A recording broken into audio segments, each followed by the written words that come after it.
All right, good evening and welcome to this special council business meeting of the Borough of Gettysburg. It's Monday, May 22nd, 6:30 p.m. I have no opening remarks, no announcements. We have no public here for public comment, so we move on to current and old business. And I'd turn it over to Mr. Clayball to explain the circumstances of our street contracts. Good evening, everyone. So I appreciate you coming early today for this project. This is official business meeting for decision on the street work.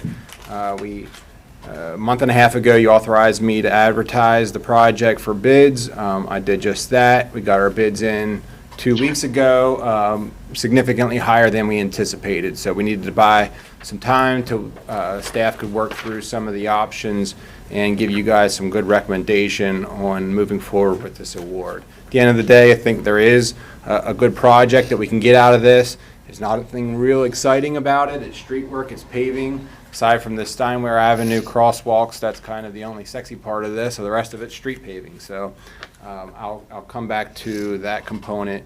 And I did want to let you know that I did run everything that I'm going to be talking to you about past the manager and the Public Works Director, and we're kind of all in cahoots with our recommendation. So that being said, on your agenda is 3 motions. This is all of these motions go together. This isn't an a la carte thing. Our recommendation is going to be that you make all 3 of these motions. There's 2 different contracts that we need a motion on. And again, I'm going to come back into the specifics of this, but we're going to be recommending that you award certain bid items from each of those 2 contracts. And then there's one weird component in the middle there, the motion to approve the Work Directive Change No. 1, where it does a quantity adjustment. And again, I'll come back to why that has to be a motion separately like that. Even though there's not a whole lot of rocket science behind paving, this kind of gets complicated because of how bidding works. So I put together a 3-page presentation here to try to help you guys understand this. And let me just see if I can start the slideshow. Do you know how to do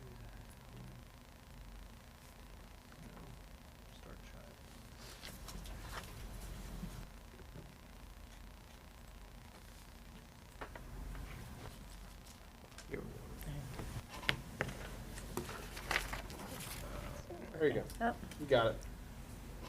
Okay, there we go. All right. Can I do that? Yes. Okay. So can you see my mouse on here? You cannot see my mouse. Okay. Might have to do the pointer and look over my shoulder.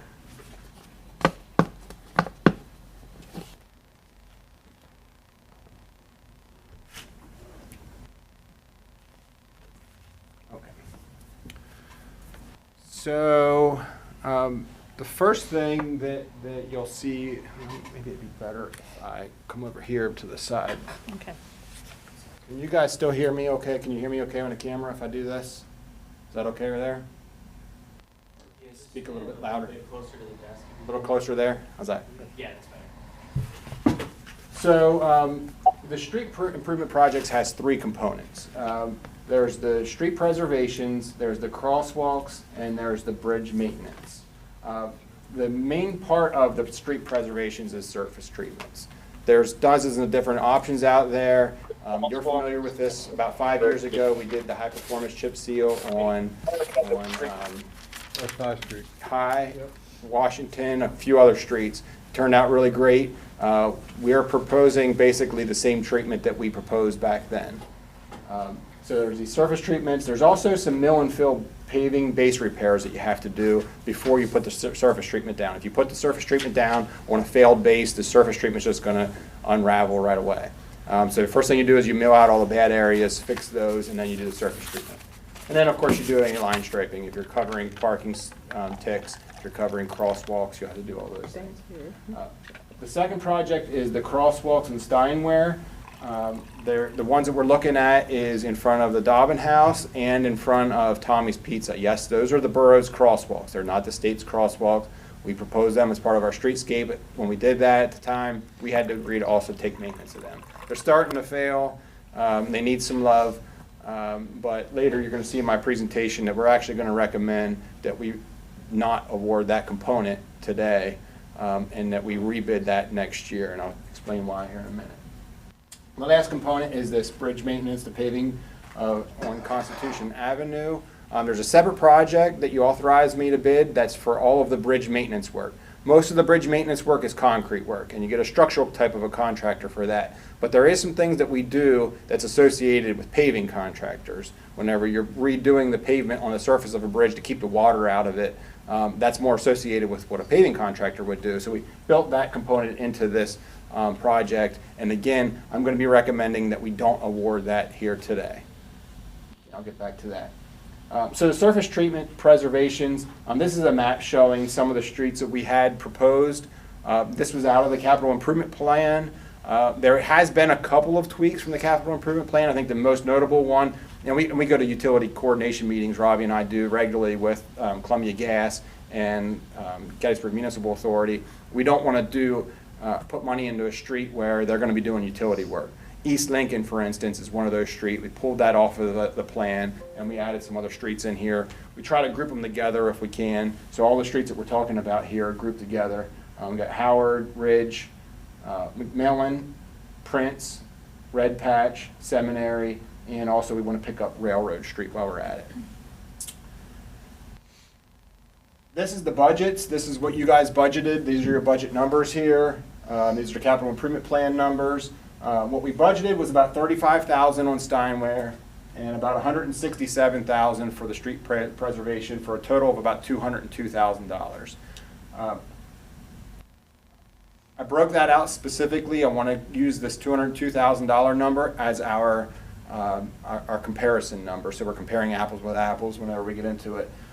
The bridge maintenance contract has a separate $120,000 budget. Out of that, we were expecting to be able to use about $10,000 of it for Constitution Bridge.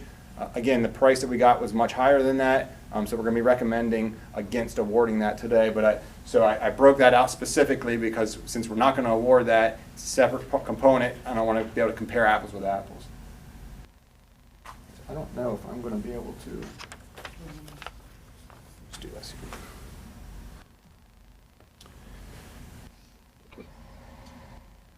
This slide basically shows the bid tabulation.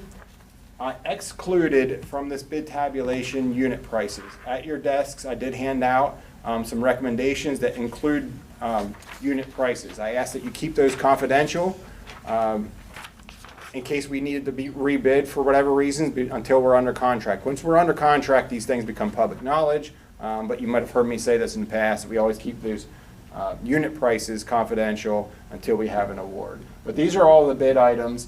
You can see two different contracts. There's a reason why we bid this in two different contracts, and I have a copy of each of the contracts here. This is what you authorized me to bid a few months ago. But the reason why we bid them like that is because street preservations is a specific type of a contractor. There's only 4 of them in South Central PA that do this. The other thing with street preservation is they're a maintenance item, so they're not subject to the same criteria as the PA prevailing wage laws that other full construction projects are governed by. So we separate non-street preservation into the separate contract. So you can see, for instance, the crosswalks on Steinway are built into this other contract, and the Constitution Bridge excavating and paving is also built into this other contract. These are, again, paving items that most contractors, there's dozens and dozens of contractors that can do this work. There's only a few that do this work. So I'm surprised that we got 2 bids with this work and we only got 1. And that's one of the things that jumped out at me when we only got 1 bidder. Some of the numbers were high. Now, I do want to say, well, first let me give you the bottom line here is, so Martin Paving is the apparent low bidder for the street preservation, and JVI is the only bidder and apparent low bidder for the paving work. The total of those is $330,000. That's about $118,000 over our budget. So when we talked about this with staff, we didn't want to come to you guys and recommend a project that's 30% over your budget. We wanted to go back and see what some things that we should be cutting.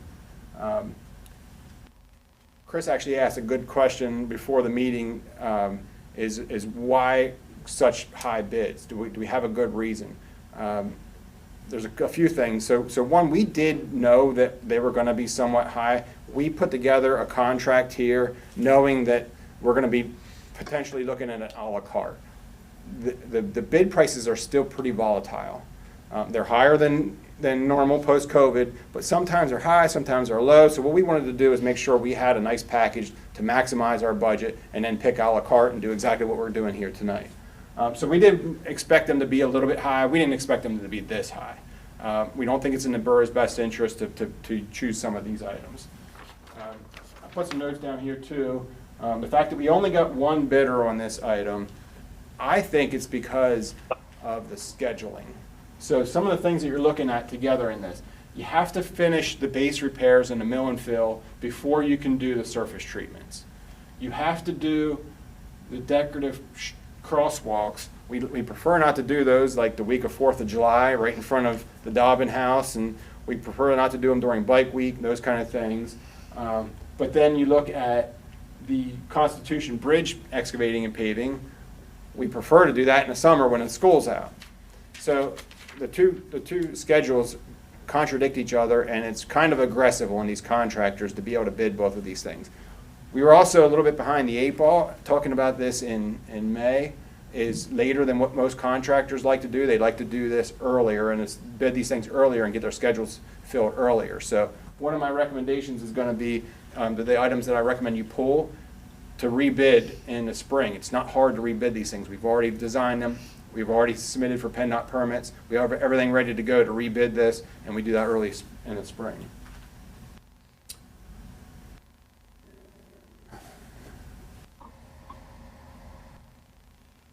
So at your place settings are the 3 options that we're recommending, and I provided here you with just the recaps of the total numbers. The total numbers, by the way, are public knowledge. Any contractor can go on and pen bid right now and see the total numbers. They just can't see those individual unit prices that you guys can see. I'm going to cut right to the chase. This last option, option number 3, is what we're going to be recommending that you award tonight. 3 motions that I described earlier are the 3 motions associated with this option number 3. And essentially what option number 3 is a combination of 1 and 2. All 3 of these options recommend removing the Constitution Avenue bridge paving. The bridge is starting to show some signs of rusting underneath, meaning there's water getting into the bridge. But it's a relatively new bridge.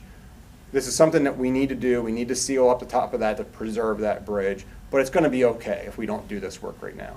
The price that we got was just too much to justify doing that work this year. So all 3 of these recommend removing that, and in discussions with the contractor, he bids separately his mobilization and everything with that component of this project separately, because there is a bit of a load and move over there and unload because of its location. So it was an easy thing just to cut out of our recommendations here. The difference between options 1 and 2 is that option number 1 includes removal of the crosswalks on Steinway. Option 2 does not include that. All option 2 does is removal of the double chip seal and go to single chip seal. And I'll come back to that double chip seal thing, but you can see if you remove the crosswalks, that gets you pretty close to your budget, to your $202,000 budget. Not removing the crosswalks doesn't get us very close to the budget, so $84,000 over budget. If you combine those 2 things together, like I said, that gets us within $7,000 of the budget. I'm also going to be coming back to removal of Prince Street. So we think if you go with option 3 and we change some things on Prince Street, that we're going to be able to come in really close to budget, if not below. Now, option 2, this removal of the double chip seal, and that's also in option 3 here, the one that we're recommending. In this contract number 1, we bid 2 different options for the bituminous surface treatments. Some of the streets that were in worse condition, we recommended a double chip seal. 2 layers of stones, 2 layers of oil, and then it still gets caped with that that grip tight fog seal. Which is what we did 5 years ago. There's also another option of doing a single-size chip seal. You do one or the other here. You don't do both. The single-size chip seal is what we did on High Street. They're a cubical stone. They fit in together really nice. They make a really nice surface. So this one's a little bit of a nicer product. This number 2. Number 1 just gets you double the oil. So some of those worst streets, it made sense to do the double oil. But now after we look at it post bid results, it makes sense to just go with the single size and eliminate bid item number 1 and get rid of that double chip seal. You get a nicer finish, you just don't get 2 sets of oil, and you save a significant amount of money by just going with option number 2. Again, I ran all this past Ravi. I know some of what I'm talking about here might be getting into the weeds too far, but what we're recommending, I think, is the right treatment. So one of the other things that I wanted to point out is when we bid these street projects, we use these PennDOT 944 forms, which is a relatively thin contract document. You guys are used to the contracts that I put out that are these big, thick EJCDC documents. Street paving work fits in a box relatively simply. We defer to PennDOT 408 specifications. The problem with them is that you have to bid an entire bid item or none of that bid item. You can't just bid a certain quantity out of that bid item. The forms don't work like that. So if we want to remove the 6,990 square yards of bid item number 1 and add it to bid item number 2, that has to be post-award. That's why that middle motion on your agenda for that change order, we first have to award it without bid item number 1, and then later, once that contract is in place, we'll do that work directive change to add that 6,000 square yards back into bid item number 2. And we just have to do it that way. That's the only way that these contracts work. This contract is still the way to go. It's still way cheaper and quicker for paving projects. It just has that little wonky component to it.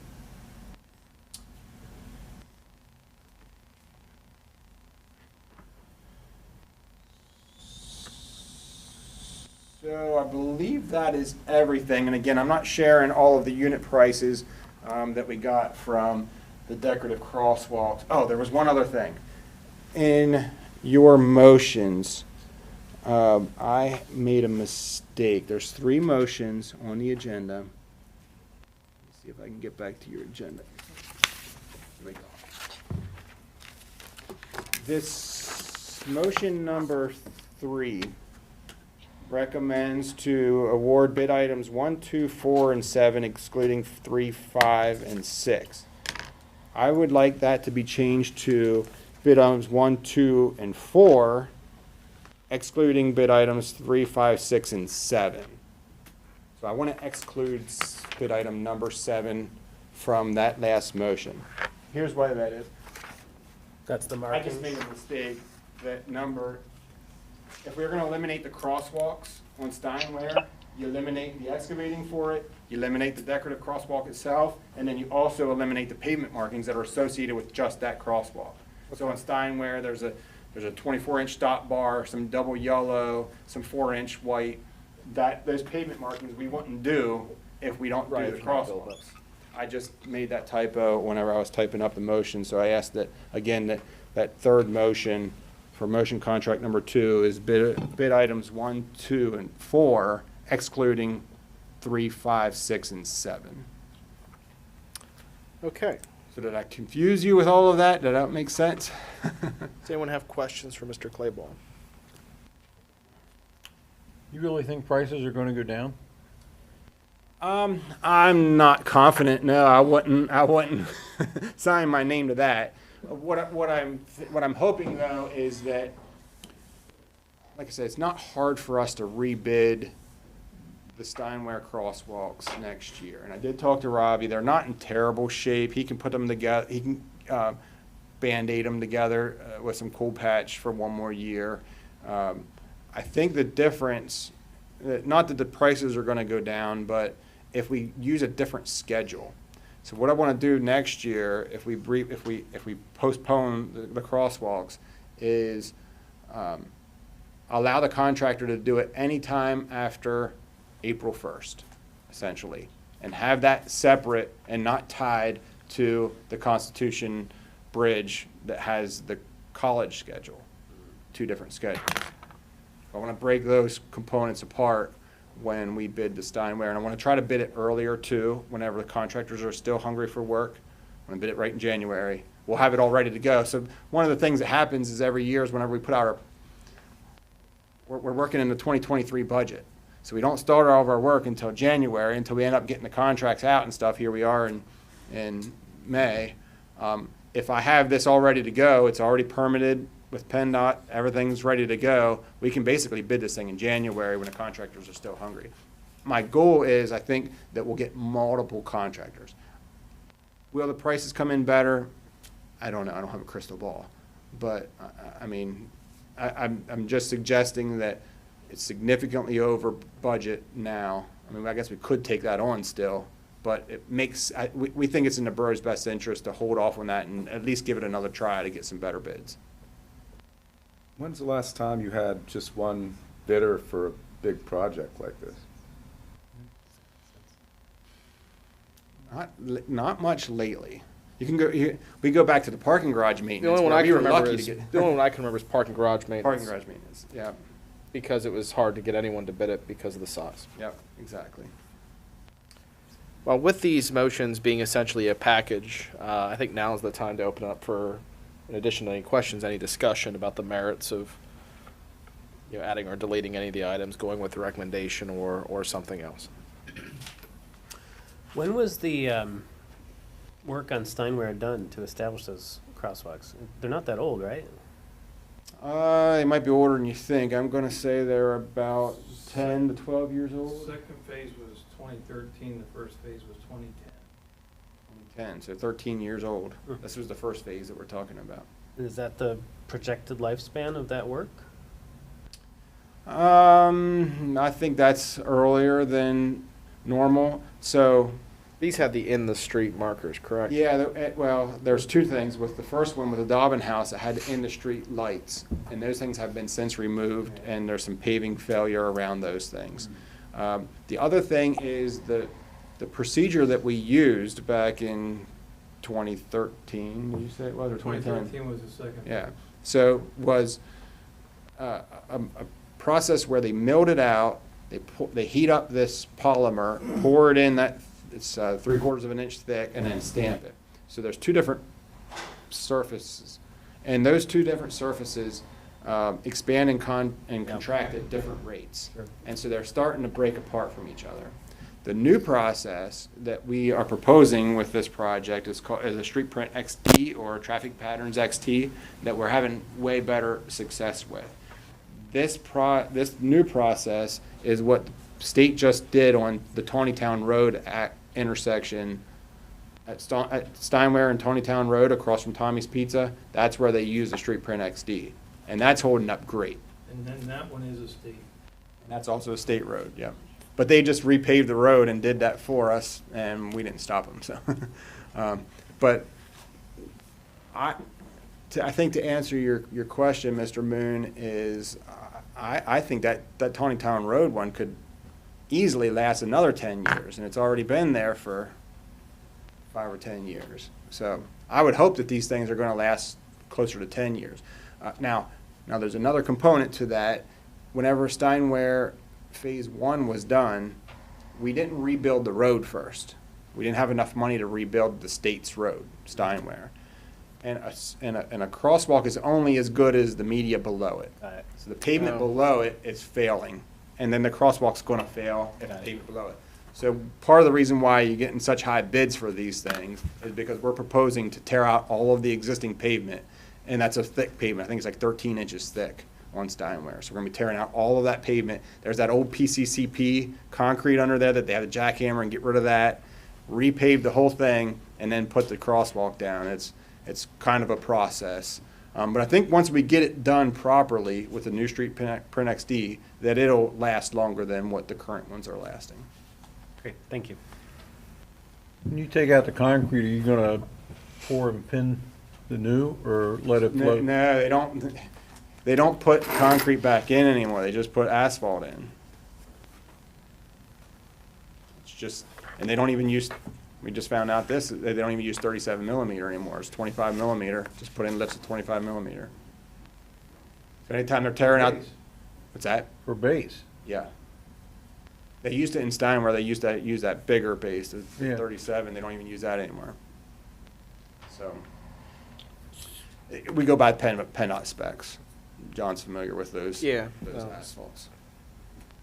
Start to question if any of it's gonna hold up. Right. Well, and then if we remove the concrete base under the crosswalk and just fill it with asphalt, doesn't that have a different,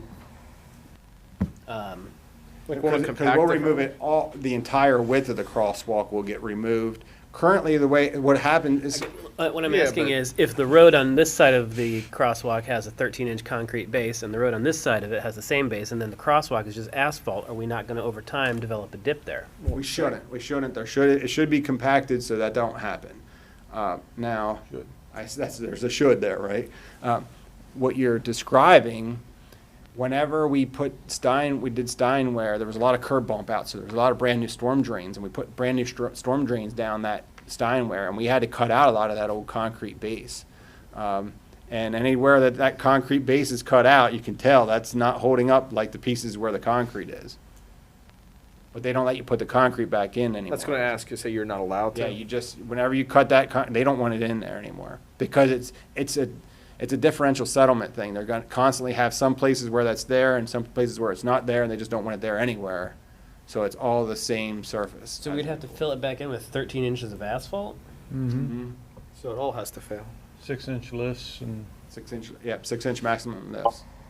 And then the last two inches is the 12.5 millimeter. It should hold up pretty well. I mean, if they do it properly and get it compacted right, it shouldn't fail underneath of that crosswalk. But it is where we did the storm drains. It's failing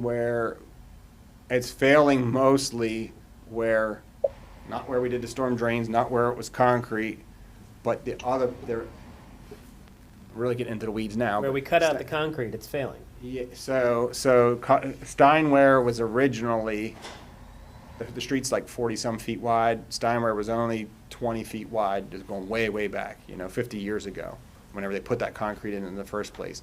The street got widened. It's those widened pieces where it's asphalt, not where our storm pipe is. We cut out of the concrete. It's the widened pieces where it's Places where failed. there was never concrete. is what If you're you saying? go to Tommy's Pizza, it's that first like 5 feet whenever you get on the crosswalk where it's all failing. It's a piece where there was never concrete. There was never concrete.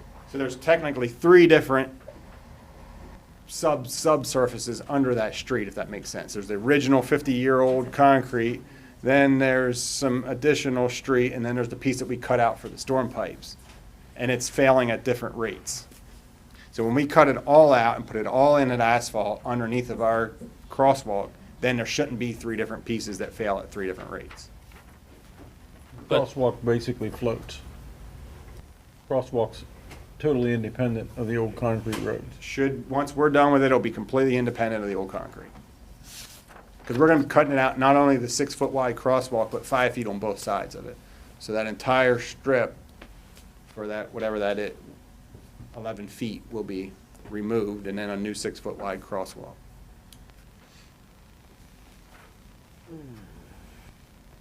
But that's something to be done next year. That's what I'm Proposed gonna under this recommend, plan. just because of the high prices that we got this year and how it doesn't really fit within your budget, is to rebid that component for next year. And by then, we'll also be planning any other street work that we wanna do next year, and we'll make sure that we get it out early. That's the only component that I could think of that we might be doing next year that also might have a PennDOT permit component. That's the other reason why that takes longer to get it out the door, but since we've basically got the permit underway now, we'll have it in place and ready to go for January 1st next year.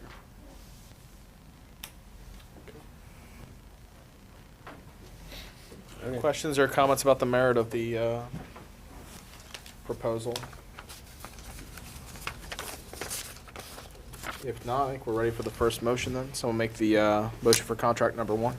I'll make a motion to award contract number 1, bid items 2 through 7, excluding item number 1, for the 2023 street preservation project to the lowest responsive qualified and responsible bidder, Martin Paving Incorporated. Is there a second? Second. Okay, I have a motion and a second. Any further questions or comments about contract number 1? If not, all in favor, please say aye. Aye. Aye. Any opposed? Okay, Work Directive Change number 1. Someone make that motion, please. I'll make a motion to approve Work Directive Change Number 1, removing 6,990 square yards of bituminous surface treatment and adding 6,990 square yards of single-sized chip seal contingent on the execution of the contract with Martin Paving Incorporated for the 2023 street preservation project.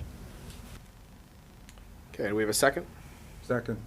Okay, we have a motion and a second. Any additional questions or comments about Work Directive Change number 1? If not, all in favor, please say aye. Aye. Aye. Any opposed? All right, I'll read the text of the next motion. I'll ask someone then to make that. A motion to award contract number 2, bid items 1, 2, and 4, excluding numbers 3, 5, 6, and 7 for the 2023 street improvements project to the lowest responsive, qualified, and responsible bidder, JVI Group Incorporated. So moved. Okay, we have a motion. We have a second. Second. Motion and second. Any questions or comments about contract number 2? I wanted to make one other point that I failed to make during the presentation. As part of the other recommendation is, so contract number 2 is subject to the prevailing wage law if it gets transportation items over $100,000. By removing these out of the budget, it gets us down below that $100,000, and it can avoid that prevailing wage markup, which is sometimes 30%. Yeah. Okay. Any questions or comments? If not, all in favor, please say aye. Aye. Aye. Any opposed? All right. Takes us to public comment. This is for the special council meeting that we're concluding. Okay, seeing no public comment, we will adjourn. We'll take 5 minutes and then we'll start our work session.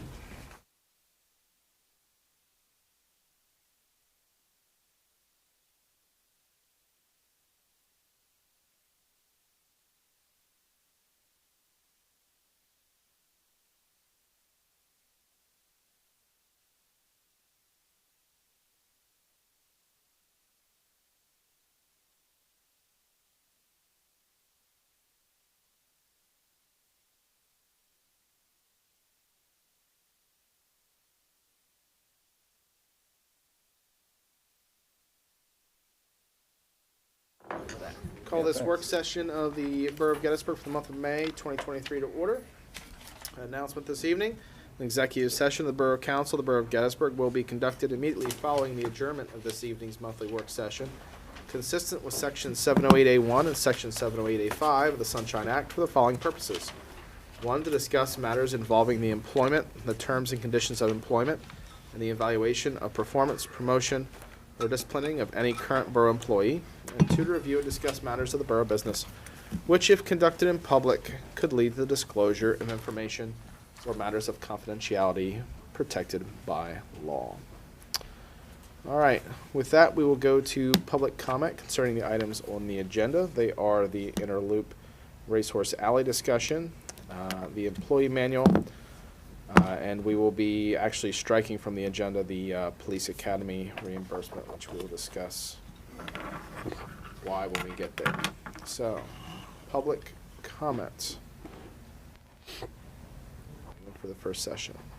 Now is the time. If you can use the podium, the folks at home can hear. You can give us your name and address. I appreciate that. Sure. Thank you. My name is Tom Shankweiler. My wife is Donna.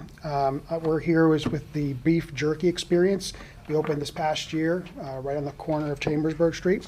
I just wanted to kind of raise a point of order about the transient license that the borough had issued.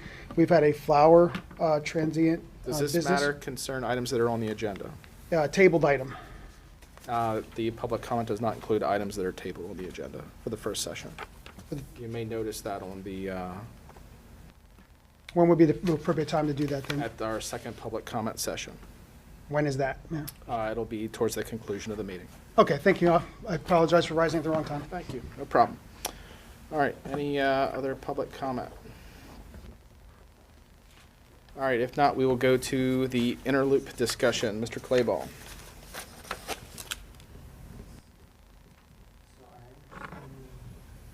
There we go, now you can see the mouse. So I'm gonna do it like this. This is the same presentation that we discussed at the past 4 meetings, I believe, maybe 5. This presentation really hasn't changed. The only update that I have to provide is that if you are considering the one-way option either way or the Franklin funnel with the contraflow lane, we did find out that you can do the contraflow lane without needing that vertical barrier separation. That was the biggest concern. Let me just get down here to slides with the one-way. I showed the picture that we had previously provided in some presentations. This shows this contraflow lane with these vertical separators, and we were concerned with that because if we have these vertical separators with only a 5-foot wide bike lane, you can't really snow plow that very well. We found out that you don't need that. All you need is a double yellow. So we need about 14 feet total to have a 9-foot wide drive aisle. That's the minimum drive aisle according to the 3R criteria in PennDOT. And then you need about 5 feet for the bike lane. It's about a foot for the double yellow and then a 4-foot bike lane. So about 14 feet is what you need total. We only have 12 feet in some locations. These 2 locations, namely, the one right here at the college where the scale is, and then the SPG Capital property, we only have 12 feet. So when we presented this to the college in the past, it was for more additional right-of-way. I don't know if they would be open to providing only 2 feet of additional right-of-way, since it's kind of nominal number at this point. But I did want to at least update you on that there is more of a chance that we can get that contraflow lane to work. And the only other update is that I did start the discussion with Members First, the college, SPG Capital, and it's Trone that operates the Creekside Apartments. Some of those are hard to chase down. I know that was a question, somebody, maybe Mr. Moon, you might have asked that question in the past, have we heard anything back from Members First? And what I'm finding is that going through the Members First chain of command, it's not the people here in local in Gettysburg, it's their maintenance management office out of Harrisburg. So I'm working on trying to get a meeting scheduled with them. I'm not sure if they're going to have any major impact on your decision. I just wanted to let you know that I am still in process of talking with those property owners. I think that was Mr. Carr, but do please follow up. We'd like to hear what their input Yeah, would be. okay, that might have been chat. Yep. Okay, so, for the most part, we have the same slides that we have had. This has been an ongoing discussion. The goal this evening would be, if possible, to reach a conclusion so that we can give Mr. Glayball some direction, and they can get the design phase of this moving. So with that, I open the floor to discussion of options.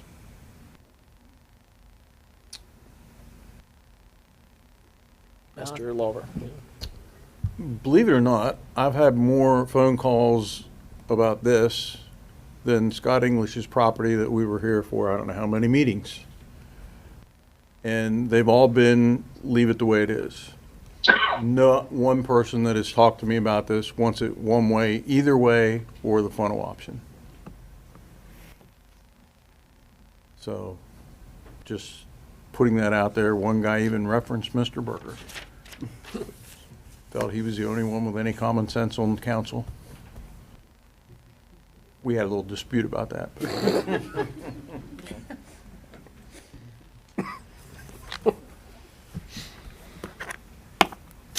Okay. Yeah, I mean, I think that my sentiment remains is that the funnel just, I understand why it was designed, but I just can't see it being applied in a practical setting.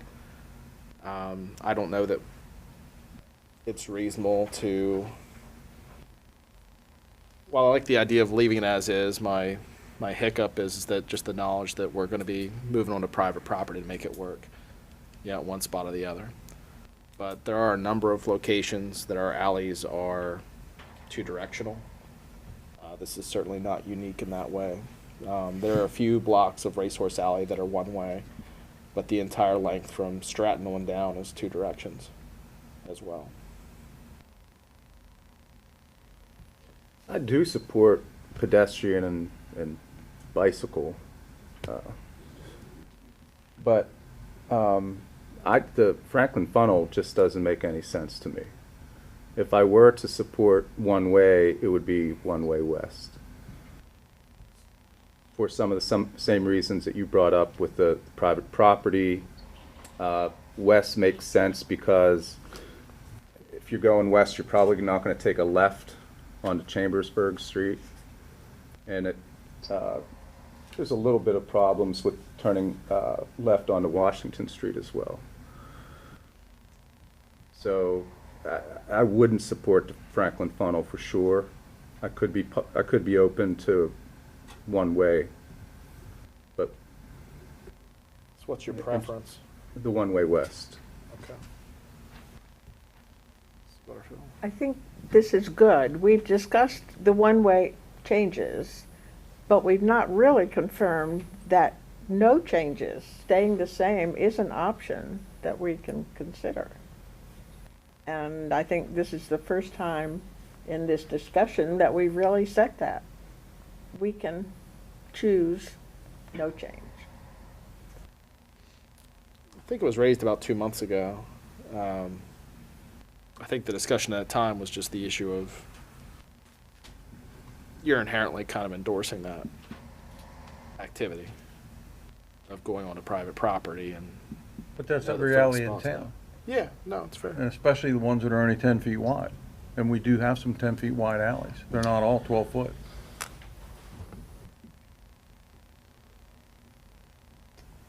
I guess, is there a legal reason we can't leave it two-way? I don't know that there's any that jumps off the page at me, because there are things that we can do to improve the condition. It's already being used, which is exactly your point, by pedestrians, by vehicles. College students walk up and down that alley. People walk up and down that alley all the time.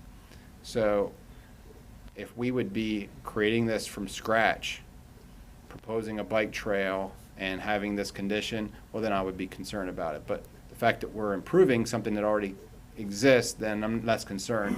What I mean by improving, we can do things with the do-nothing thing, like add lighting,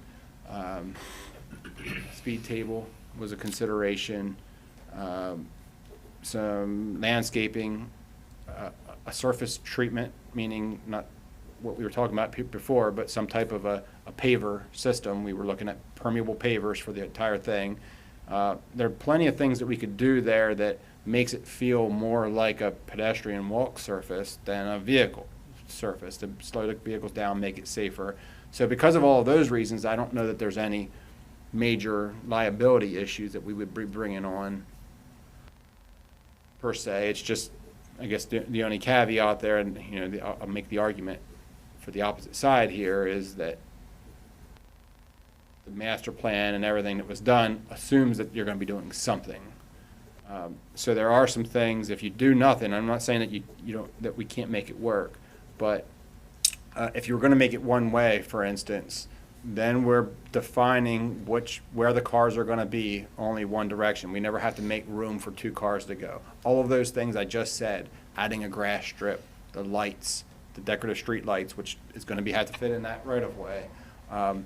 We would have to be creative about how we design that and give spaces for cars to pass each other if you keep it two-way. Because right now, they just go independently on people's private property to pass each other. So if we start adding these components, these landscaping components, the softening of the street, making it look nice, we'll have to be creative to still allow spaces where people can get around and pass each other without saying pass here and drive on this person's private property. Well, alleys move all the time, and the less maintenance you do in them, the more they move, or the wider they get. And that's been a big problem down through Racehorse Alley, because we haven't done anything, because this has been on the back burner for the last 4 or 5 years. And if you drive Racehorse Alley, it's got more potholes than anywhere else in town, because we've done nothing. So maybe had we paved it 5 or 6 years ago and paved it to the edges, some of the advancement into private property probably wouldn't be as bad. But because it's been left to go, it's gotten worse.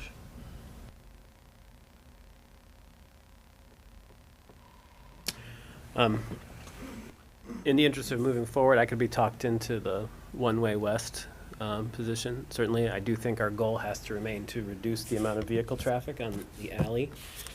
To your point about taking lefts onto Chambersburg, I think it's actually a pretty good likelihood that all of the people who park on the alley because they live on the alley, I mean, there's a good chance that when they leave, they're going to go left just as much as they're going to go right. For through traffic, yes, I think you're absolutely right. They're going to turn right on Chambersburg. But for the people who, actually legally should be using the alley because they live on it, they could be going either direction. We can certainly pursue no change whatsoever. I have not had any feedback from anybody in the public as to what they'd like to see done here. If we're not making any changes whatsoever, though, we're not creating a bicycle and pedestrian thoroughfare. We're just spending a lot of money to repave an alley. And if we're not reducing the traffic, it just seems like a lot of bells and whistles on what's really just a repaving project.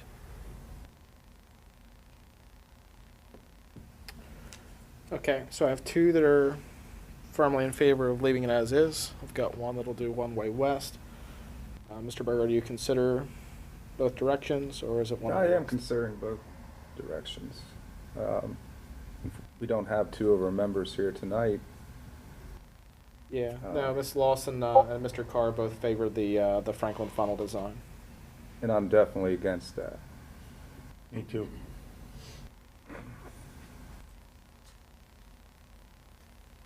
Okay. I'd favor leaving it two directions. My question is if you're number 4. Not discussion. Or is it one-way west?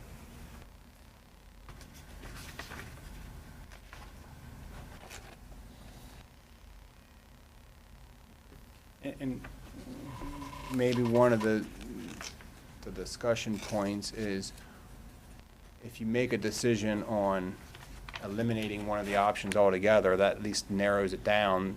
I think we still have another couple of months where we can make a final decision. I've been working with Carly through our CDBG funding, and we might even have more time than what we think here. So I don't want to make a hasty decision. If you need another month or two, and maybe that'll help steer the conversation. If you say, look, Franklin funnel isn't going to get enough votes, let's eliminate that. Then we can have a discussion on which one way versus nothing, and that way you can kind of steer the Yeah, conversation. well, I think that's where we're at. I mean, I haven't really asked Mr. Lawver and Ms. Butterfield if they would favor one-way west or not, but it certainly seems that we're kind of focusing down on leaving it as is or one-way west. So we can give it another month if you think that'll help. I think more input would be helpful. Okay. I'm glad we eliminated that option. I still have reservations about the amount of traffic that's going to be on Chambersburg Street in the square. And to have the other two people here to discuss, I think, is important too. Okay. All right, so it stands that we'll pursue one-way west or two-way. We'll bring those back for June. Discuss those with the other members present. I don't think Mr. Carl will be here. I think he's going to miss the business meeting. I'd have to check. I could be mistaken, but I think it was the business meeting if I remember correctly. Although I could be wrong. 10th through 25th. Okay, and this falls.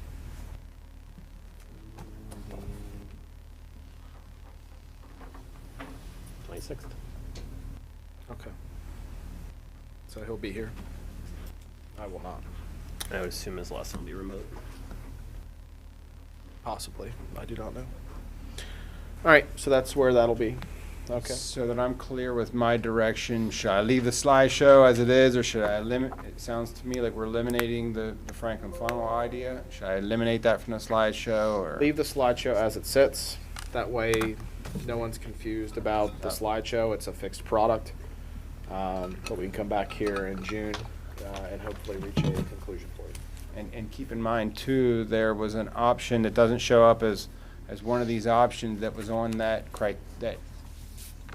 scoring chart that I gave you guys, where you would just add a sign right here. I don't know if you can see my mouse. It says no left turns. Yeah. You leave everything the way it is. In terms of one way, you just have a sign that says no left turns here. That would essentially eliminate the one-way east, and it would do essentially the through traffic component of the same as one-way west. It would be helpful for you too, with now two-way, or keep it two-way consideration to look at what you could Start change, thinking about and this. you can come back and fill us in with some of that too, right? Yeah, I just don't want to spend too much design money on multiple options. Because that's where we're at. We're at the make a decision, send it for design phase. So I don't really want Mr. Clayball to work up all I these see what different you- options. Right. No offense, but he's not free. Right. Okay. All right, so we'll return here in June. All right, that'll take us to our employee policy manual. We are at the point with chapters 4 through 6 where we're kind of, wouldn't call this the final approval, but we're at the stage where we're looking to clear chapters 4 through 6 with the exception of formatting issues and possible reordering issues. On chapter 4, we had some revisions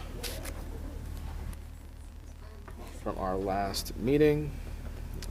Follow my notes here.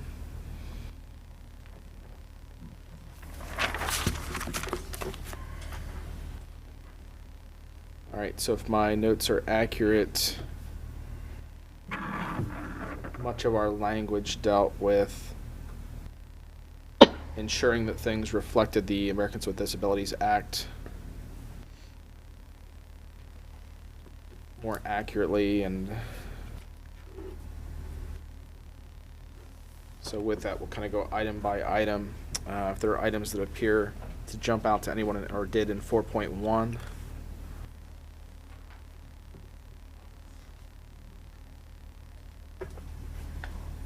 4.2.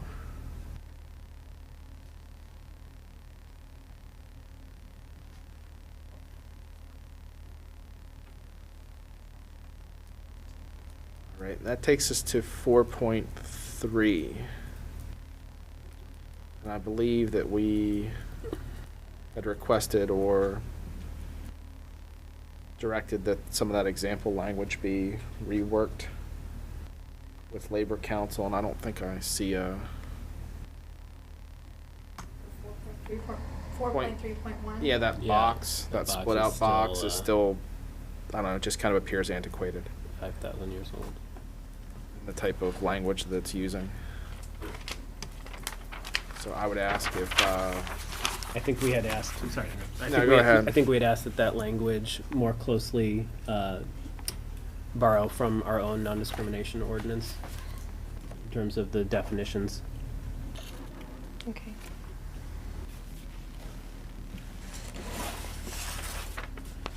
yeah, part of me almost wonders if we should just eliminate it. But I can see the merit in having some examples and some, Would you prefer it Direction. eliminated?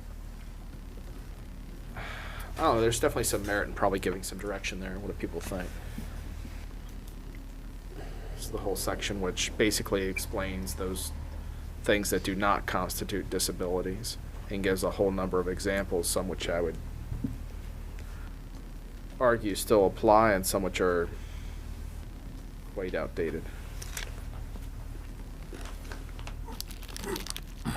Yeah, I don't know that we need to include examples of things that are not covered under federal law. I mean, if our goal is just to comply with federal law, I don't think that we have to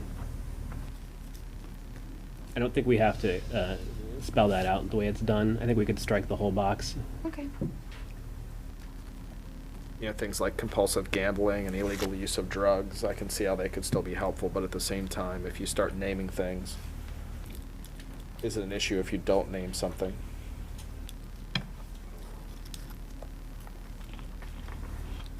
Thoughts, Mr. Lawler, Ms. Butterfield?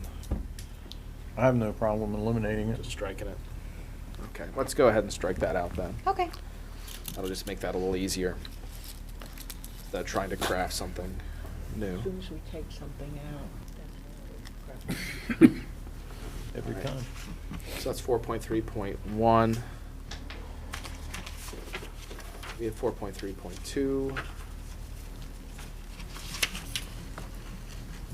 I don't necessarily want to hit this really gets, Yeah. well, I guess, is there anything else that people are aware of in 4.3? Any of those items that would appear on page 3 of 6 of chapter 4? Pre-employment screenings, medical record confidentiality, light duty, or disability defined. Is there anything there that anyone identified we had not dealt with that we need to? Not seeing anything. Okay. That took us to 4.4, which again, this is an ADA chapter, so this is complaint procedure for the Americans with Disabilities Act. 4.5, medical examinations for the Americans with Disabilities Act. And then when we get into 4.6, these are things that will probably go in our next revision. Well, when we finish the entire manual, this is a section which we identified would be separated out into a new chapter. So these deal with ethical issues, conflicts of interest. Also deals with contracts purchasing related to those things, financial disclosures. 4.7 likewise is a split out, that's a whistleblower section, which would be in a different chapter. Yeah, That kind of wraps up Yes. chapter 4. Yeah, it's everything from 4.6 to the end. So, any questions or comments with chapter 4? It's outstanding. All right, if not, we will move to chapter 5, which is the Equal Employment Opportunity Policy. Chapter 5 is a single page. I'll just ask, is there anything that anyone still has outstanding in chapter 5? Okay, that'll take us to chapter 6, recruitment and hiring.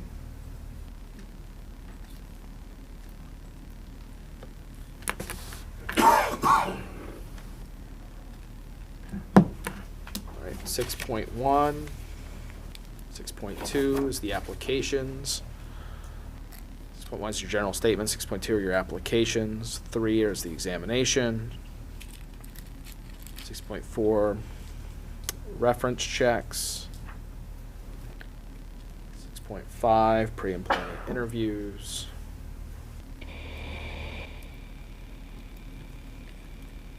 6.6, selection and outcomes, notification. All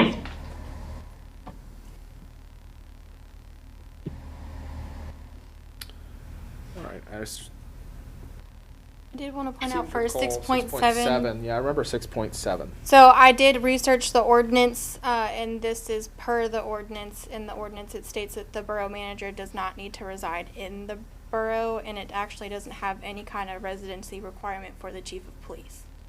So that's in an ordinance. That's in the ordinance.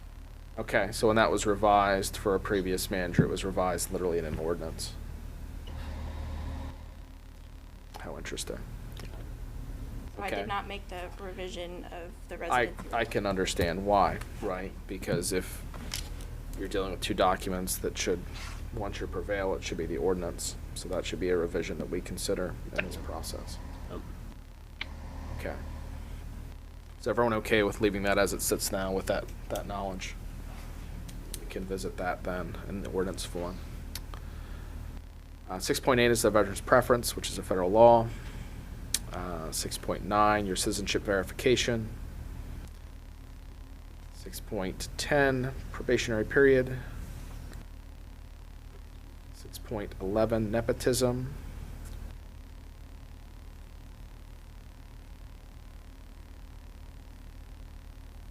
6.11, no. Yeah, 6.11 was nepotism. 6.12, job descriptions. Exempt versus non-exempt and uniformed.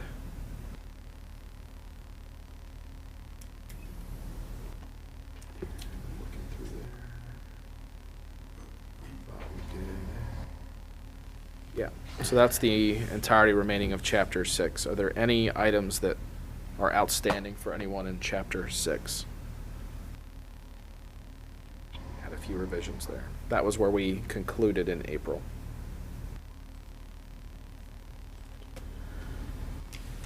All right, seeing none, we'll be getting to the point of sending those for formatting and really renumbering of some of those items when we get there. So that takes us to Chapter 7. So this is our first read of Chapter 7. Allow me to scroll mine back to the top. All right, Chapter 7 is compensation. 7.1 deals with the Fair Labor Standards Act, 2004 as amended. You may notice the comments off to the side. Labor Council recommended that we strike a significant part of 7.1 just because it's repetitive with the law itself. Any questions or comments with 7.1?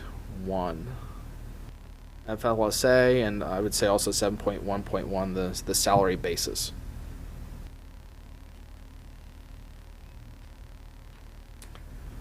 No. All right, that takes us to 7.2. You'll note that 7.2 was stricken at Labor Council's advice. Yep. Dealt previously with the FLSA and deductions and so forth.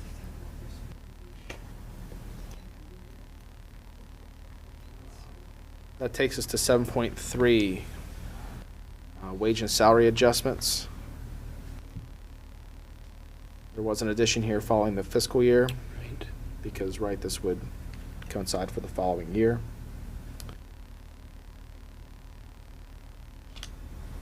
7.4 deals with overtime.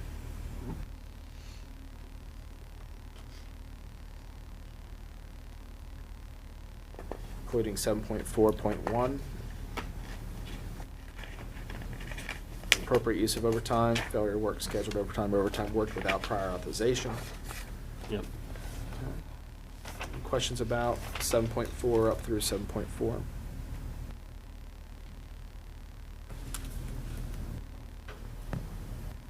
There's kind of a Big page there. break issue there, but that's all right. That takes us down to 7.4.2, which is emergency call-in. And I assume that the contractor rides the handbook, right? It does. It does. Okay. And we've added language in several places to specify that. Yeah, so that is one interesting part, right? That's stricken. The CBA language there in 7.4.2 is stricken.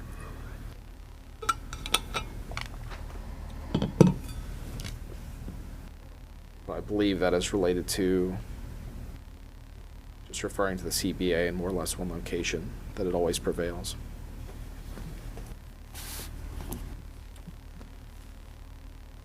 All right, that goes to 7.5. 7.5 is payroll.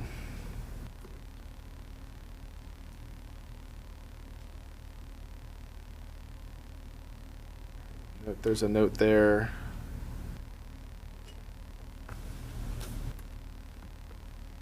About payroll operations and how that works. Approval.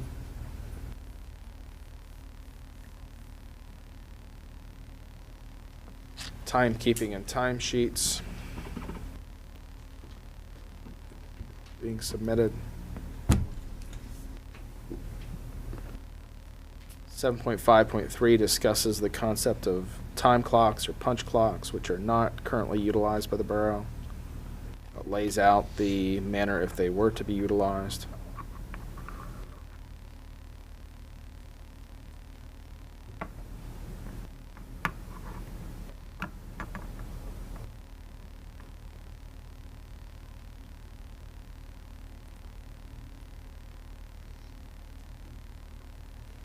Questions on 7.5.3? Takes us to leave requests, 7.5.4.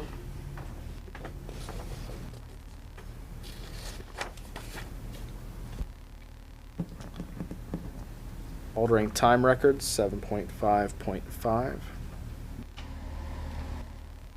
Includes references to responsibility for signing time records. 7.5.6 deals with pay schedules.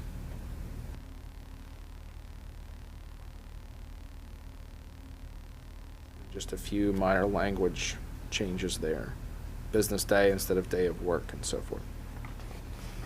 Any questions about 7.5 changes?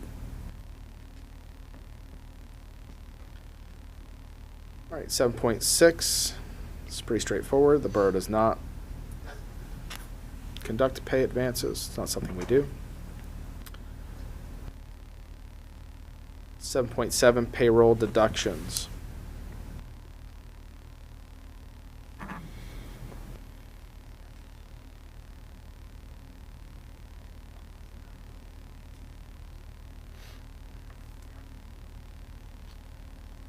Exempt employees. And you'll note that 7.7.2 has been stricken. On recommendation that that be moved.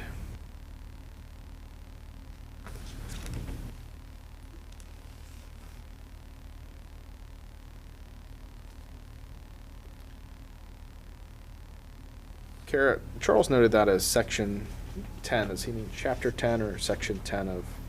Section 10. Of this, okay. Has that language been inserted? Okay. Thought so, I just want to make sure.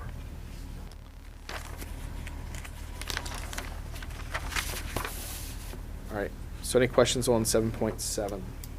No. 7.8 deals with business travel and expenses.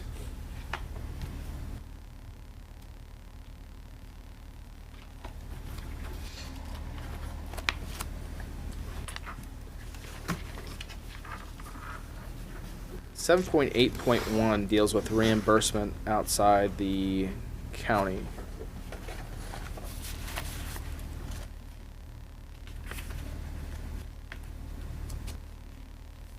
And I don't know if I wasn't sure that in one of those bullet points, it's probably the fourth.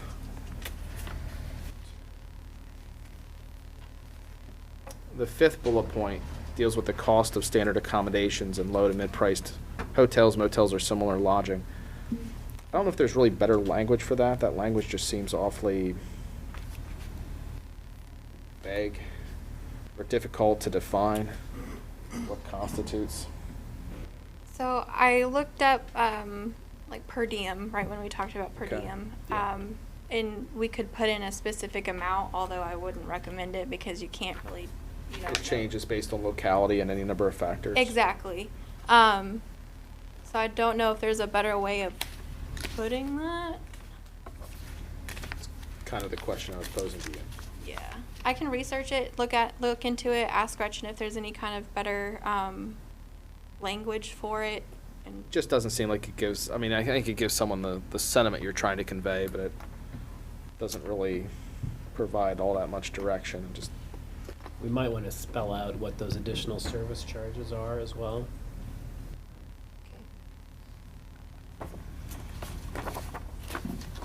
like you just add the word any, but it says not to include additional service charges. Right, but I mean, is that tax or is that room service? Like, I mean, No, that's fair, Yeah. right?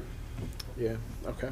I mean, there might be a municipal fee or something, but that would be Right. covered. But Other things would not, so Everywhere in non, Pennsylvania. the correct term to use there? Optional or? They're all different. Depends what state you're in, what city you're in. Right, but the things that they're required to pay are mandatory. So perhaps Yeah. omitting non-mandatory charges. Right, because I understand the difference here. You have to pay the bill, but you know the point is not to act in excess with the taxpayer dollar. So Well, like when I was traveling for work, the room fees were the room fees. You couldn't charge meals or anything to your room. That had to be separate. Even though they were paying the same amount of money, you had to have separate receipts for all that. right, okay.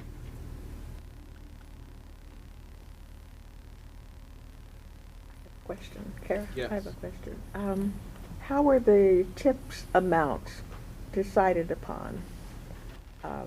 Why 18% instead of 20?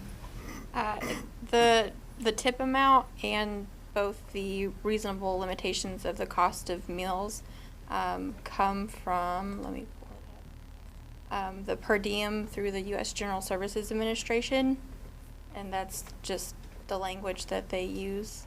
It's about an average of $65 per day for meals, and then an average of 18% tip. I'm assuming that was written before the pandemic. Well, that's one of the concerns, right, with all of this is that Just curious. can you really accomplish this for the amounts that are being discussed here? Obviously, percentages are going to reflect whatever the total cost is, but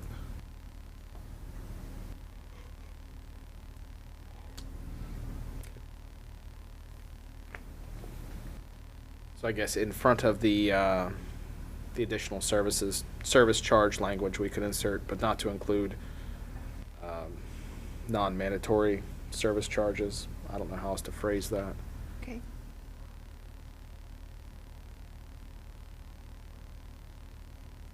Are we gonna put anything in here as to what's covered, as like no alcoholic beverages get turned in on your? That does appear later. Yeah, that's in 7.8.3. Okay. I know that appears later. Yeah, right at the bottom. Yeah. Is there a desire to change the $65 per day to adjust that to some other figure? I don't know what to even base that on. Depends where you're at. It really does. All right, 7.8.2 covers reimbursement within the county.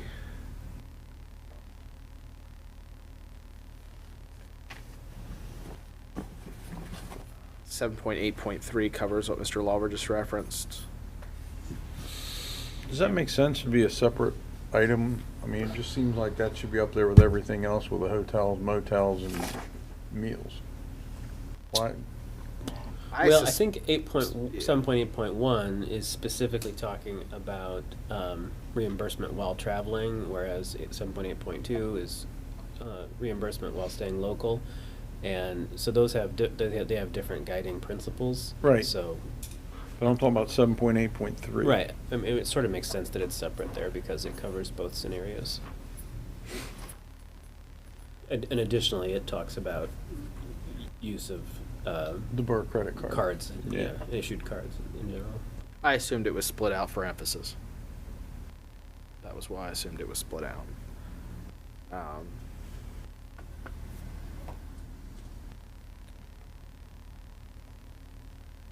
It also does imply there, the way that this is written, it implies that there'd be no reimbursement for meals within the county, is the way that I read that.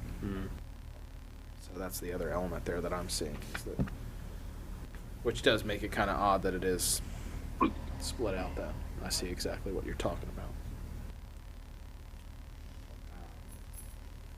Would you rather we just make that a bullet point under 781? I don't feel, as long as it's there, I don't feel strongly either way. Yeah, I'm all for keeping it shorter. It just, to me, it just makes more sense to be with everything else we're talking about instead of 2 lines down that has its own. Right. Is everyone okay with making that a bullet point under 781? Okay. No alcoholic beverages to be reimbursed. No credit cards to be used for such things. 7.84 deals with the borough not being responsible for damage when an employee uses their own vehicle.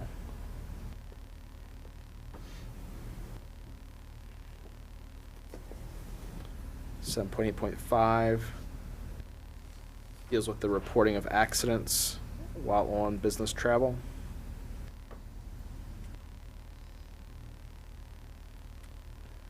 7.8.6 deals with cash advances for reasonable anticipated expenses. Deals with extended travel, but receipts are still required.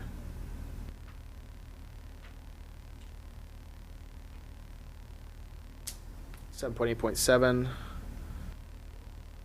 deals with prior approval, a family member or friend accompanying employee in their vehicle if it does not impede or interfere with borough objectives.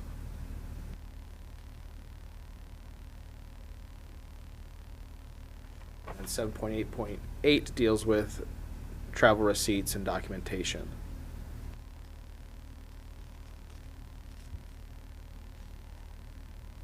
Are those expense reports submitted to the HR coordinator? They're submitted to the finance department. Finance.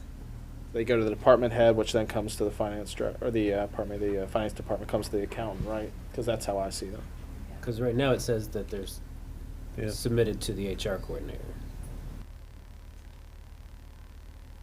I do see that. That needs to be cleaned up. Yeah. That's not correct. Yeah, that should be to the. To the manager? Well, it would either be, there are a few ways you could look at it.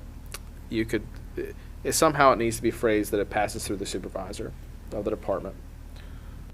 But yeah, I would argue that it probably should say to the borough treasurer, which is the manager. Which will mean that it'll end up with Tammy, but that's kind of Right. how it needs to go. Right. It wouldn't make sense to call out the accountant right there. But that's how that generally seems to function now, is when I receive them, they've been signed off by a supervisor and they're Okay. reviewed by Charles. Okay.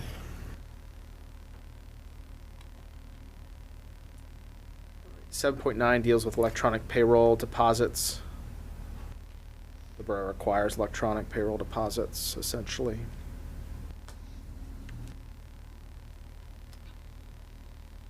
Right, and 7.10, this deals with any pay error corrections. So we have the section there that was moved prior and discusses FLSA.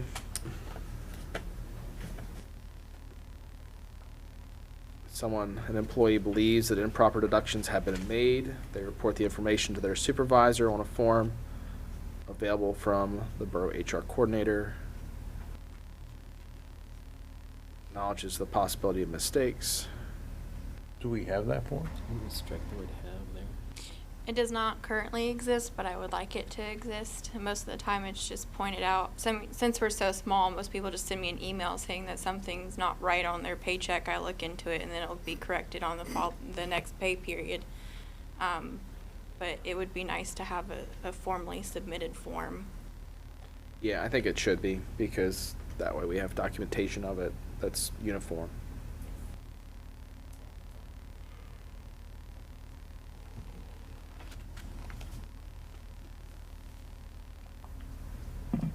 So we'll get that form drafted. Any other questions or comments on 7.10? Dealing with corrected pay.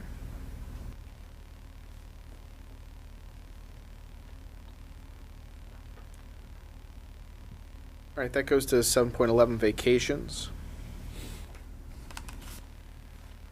So a number of these items from here on through most of the rest of Chapter 7 deal specifically with CBAs, collective bargaining agreements, and many of these things are regulated by that, but you'll see that the employees that are management employees are generally treated the same as the non-uniform unionized employees. That's a routine refrain here. So you can see how vacation accrual deals with the hours per month based upon how long an employee has been engaged with the borough.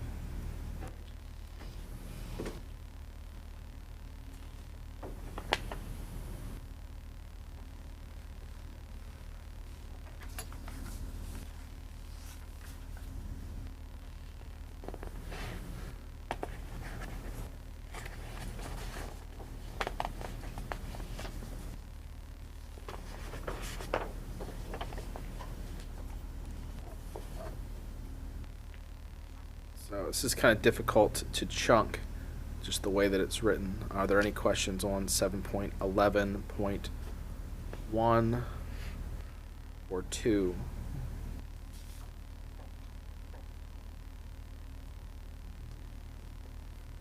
Okay, items 3, 4, and 5 all deal with the scheduling of vacation and sick time. Any questions about 3, 4, or 5?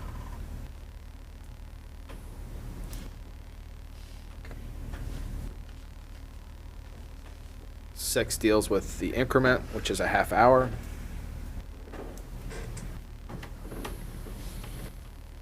Okay, then 7.11.7,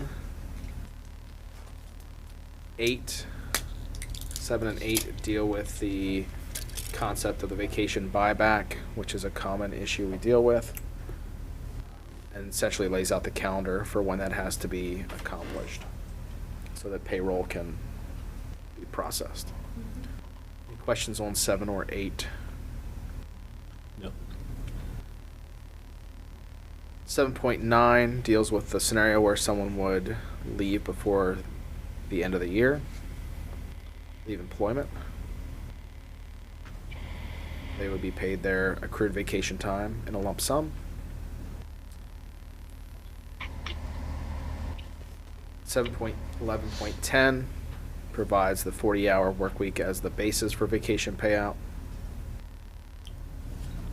And point 11 and point 12 deal with single-day vacation requests and holidays. You'll see there's a little bit more of an allowance for a closer time frame for a single day as opposed to a multi-day vacation request. And then if there's a holiday, the employee is not charged against their accumulation of vacation time.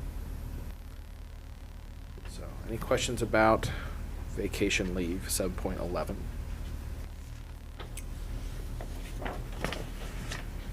Okay, that takes us down to 7.12, which is bereavement. I have 7. Oh, I'm sorry. Questions about bereavement leave? All right, 7.13 starts with sick time.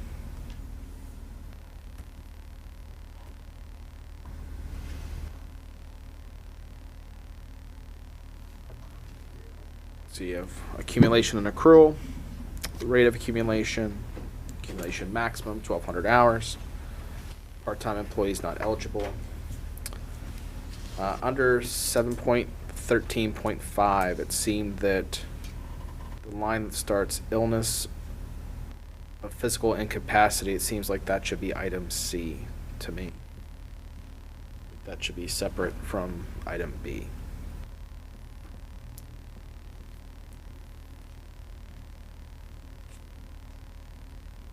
Agreed.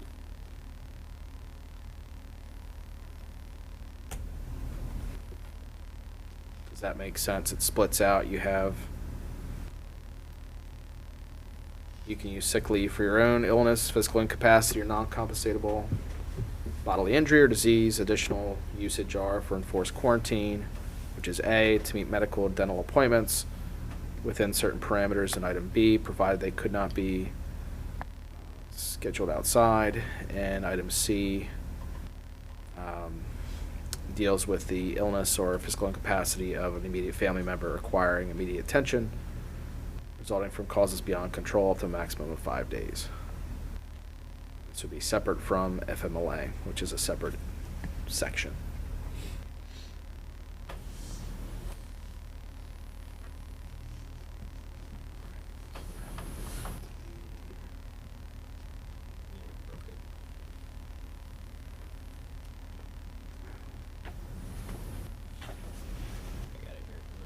Yeah, I'm going to stop them.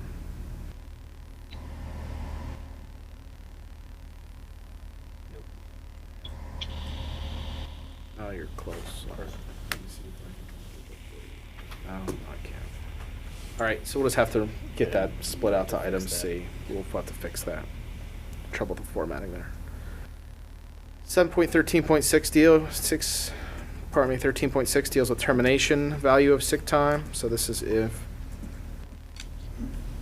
someone is terminated, pardon me, not terminated, if someone retires, does not calculate for their final average salary for pension purposes, and also deals with the possibility if an employee died while in the borough's service, and how that would be paid out to their estate.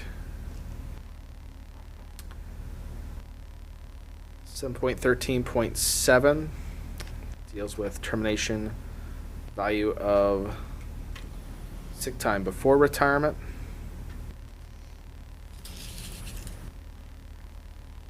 Which basically you don't if you terminate before 20 years of service.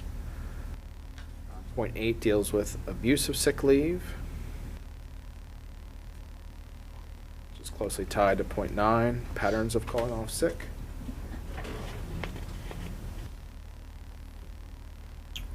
7.13.10, documentation. 3 or more consecutive days to have a document from your physician. 7.13.11, disability for a non-occupational related illness or injury. Any questions on 7.13?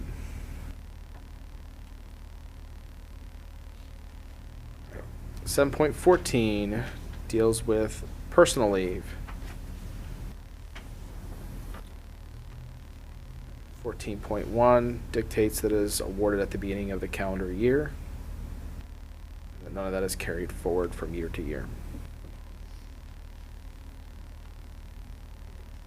7.15 deals with pregnancy leave.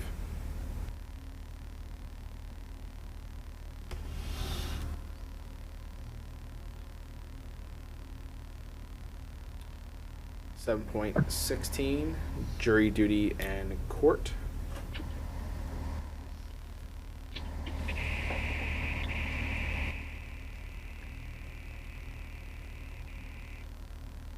7.17, military leave.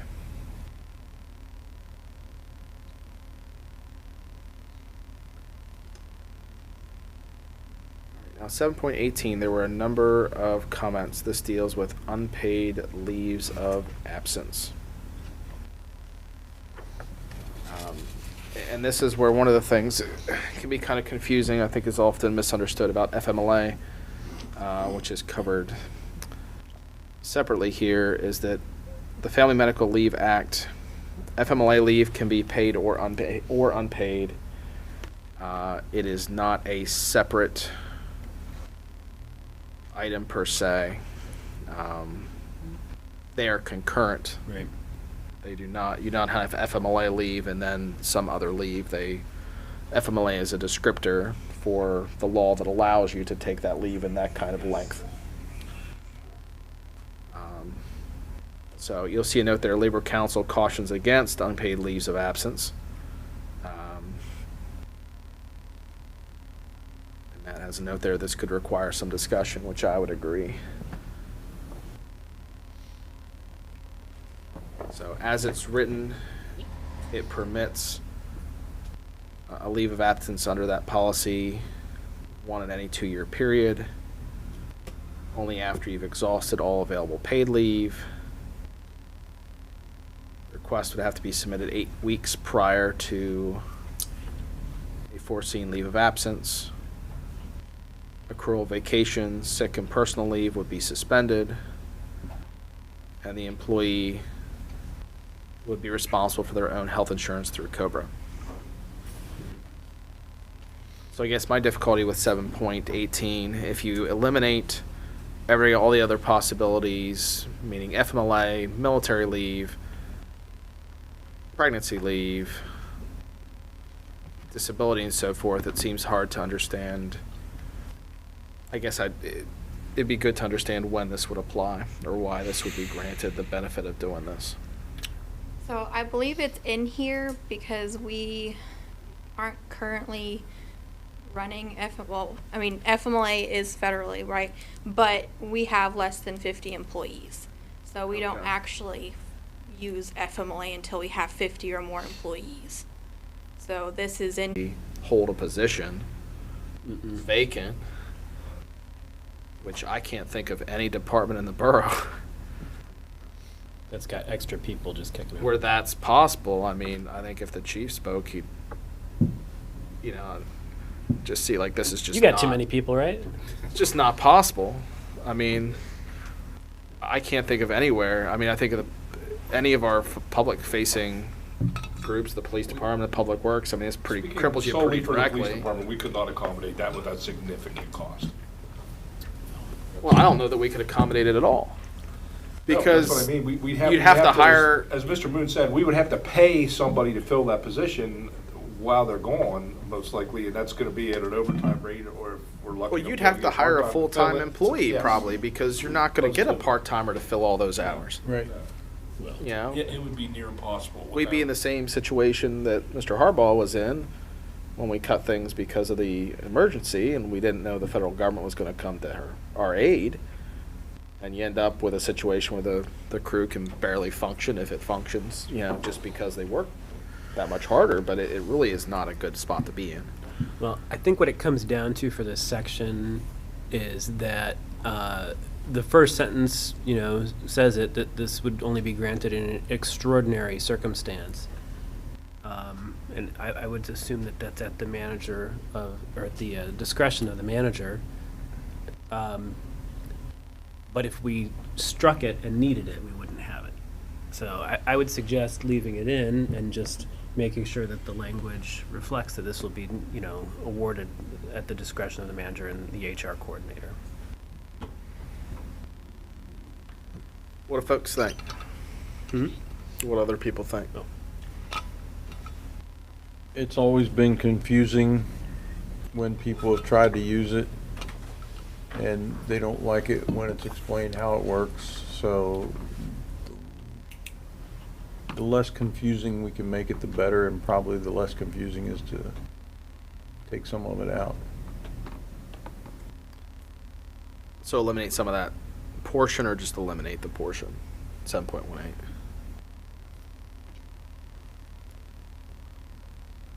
I mean, I think all the requirements are there to try to make this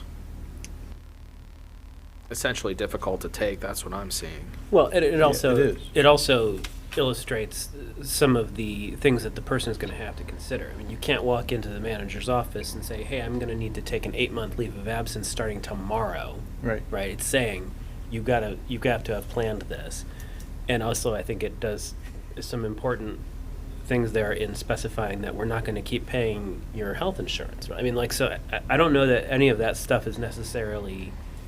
I don't think any of it's extraneous. extra, but I also understand that it just seems like there's a lot going on there. And I think when I look at it, I look at the section. If you're someone trying to figure out, you're someone approaching an FMLA kind of scenario, I think you read this, you misread it, you think that this is what you need to use, and you're wrong, and then Kara explains it to you, probably.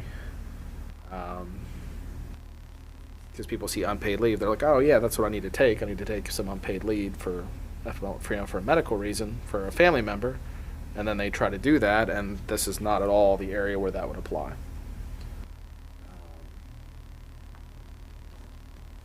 I'm okay with leaving it, but I do think that it causes some confusion, but it is a tool in the toolbox if the manager wants to use it. I have trouble seeing when the manager when it would be wise to use it.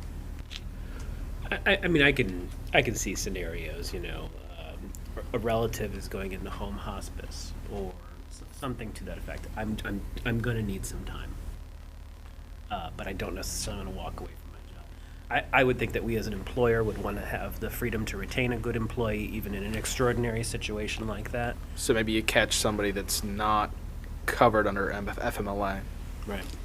So that type of scenario where it's some relation somehow. I'm trying to think of what relation would not be covered. So like your spouse would be covered, your children would be covered, but your parents would be covered.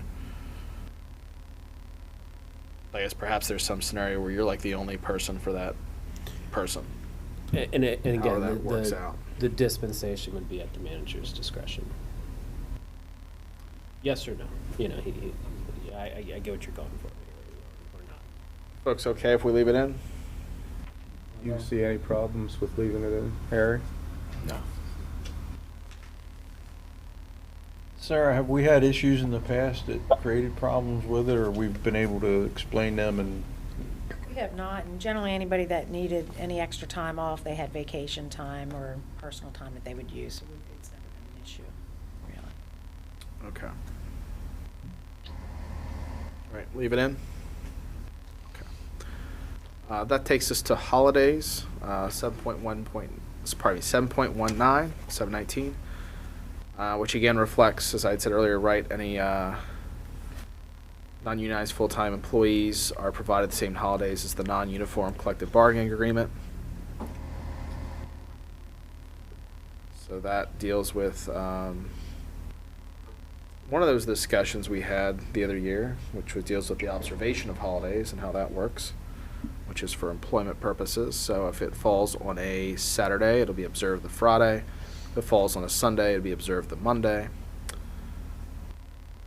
Eligibility, and that they have to be a full-time employee. You have to work the last scheduled workday before and the first scheduled workday after the holiday. Do not take it as a vacation or personal leave.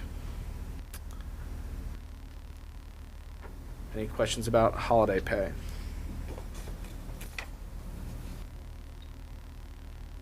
All right, that concludes Chapter 7. Any further questions about Chapter 7?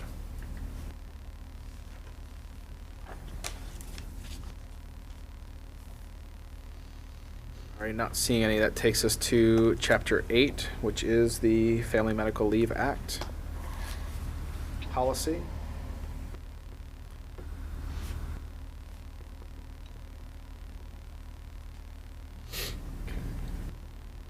So you have 8.1, which summarizes the act.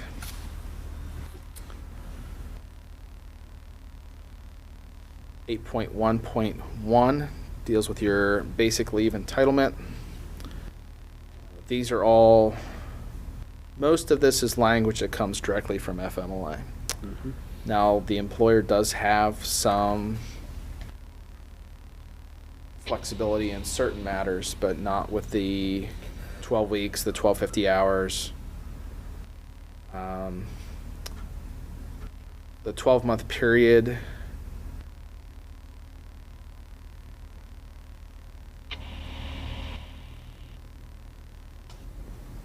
Any questions on 8.1.1? 8.1.2, this is mostly derived down from federal law. It deals with military leave entitlements. You're dealing with a service member, family member that's a service member.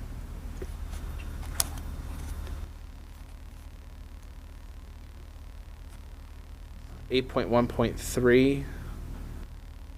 Again, it's mostly all federal language. It's job protection. But does also deal with your benefits. The borough continues to pay your premium for your health care coverage, but you're still responsible for your co-payments and your portion. And if that goes beyond 30 days past due, your health care coverage is terminated if you don't pay your bill for that, because it's not being deducted because you're not working. 8.2 deals with employee responsibilities, giving advance notice when possible, or notice as soon as they are able to or aware of. 8.2.1 deals with the timeline to file certification. This deals with correcting paperwork. So this is important in protecting the borough. If the paperwork's incomplete and things can't be filed and processed correctly, this requires that they be remedied.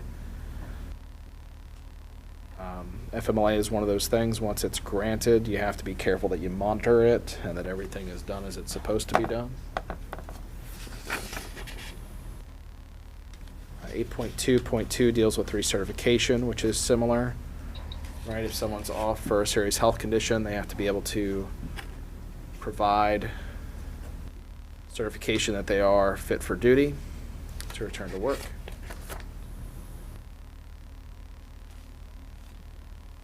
Eight point three gets into the borough's responsibilities.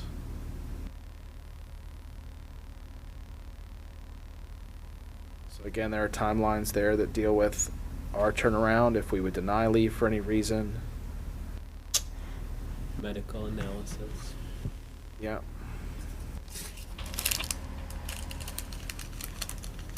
And we require that they use their paid leave.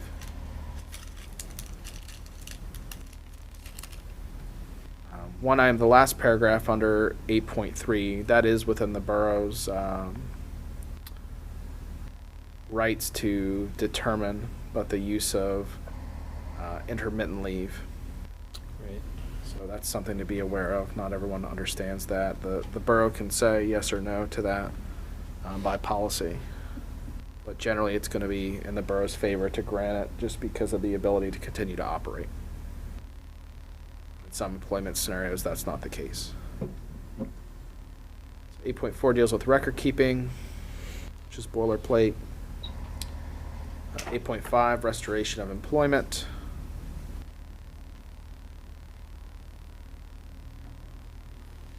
All right, one of the difficulties in an operation of this size, or really lack of size, is that restoration to position or equivalent position, because generally there's not an equivalent position.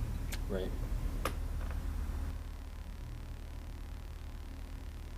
And it deals with the concept of key employees, and that's a federal definition. Basically, your highest level management employees. Where else do we reference that key designation? I think that's just FMLA language, I believe. It's to give you flexibility that if you're in a circumstance where basically, in our scenario, it's probably mostly the manager. I would say the manager, perhaps the assistant manager, if you're in a circumstance where it would cause such a financial, economic injury to the borough that you can have a little bit more flexibility as a municipality. I think it really is envisioned for larger employers. This applies to both public and private employers. So I think that's a section that's really envisioned for larger employers where you could have, a catastrophic problem. It deals with that process.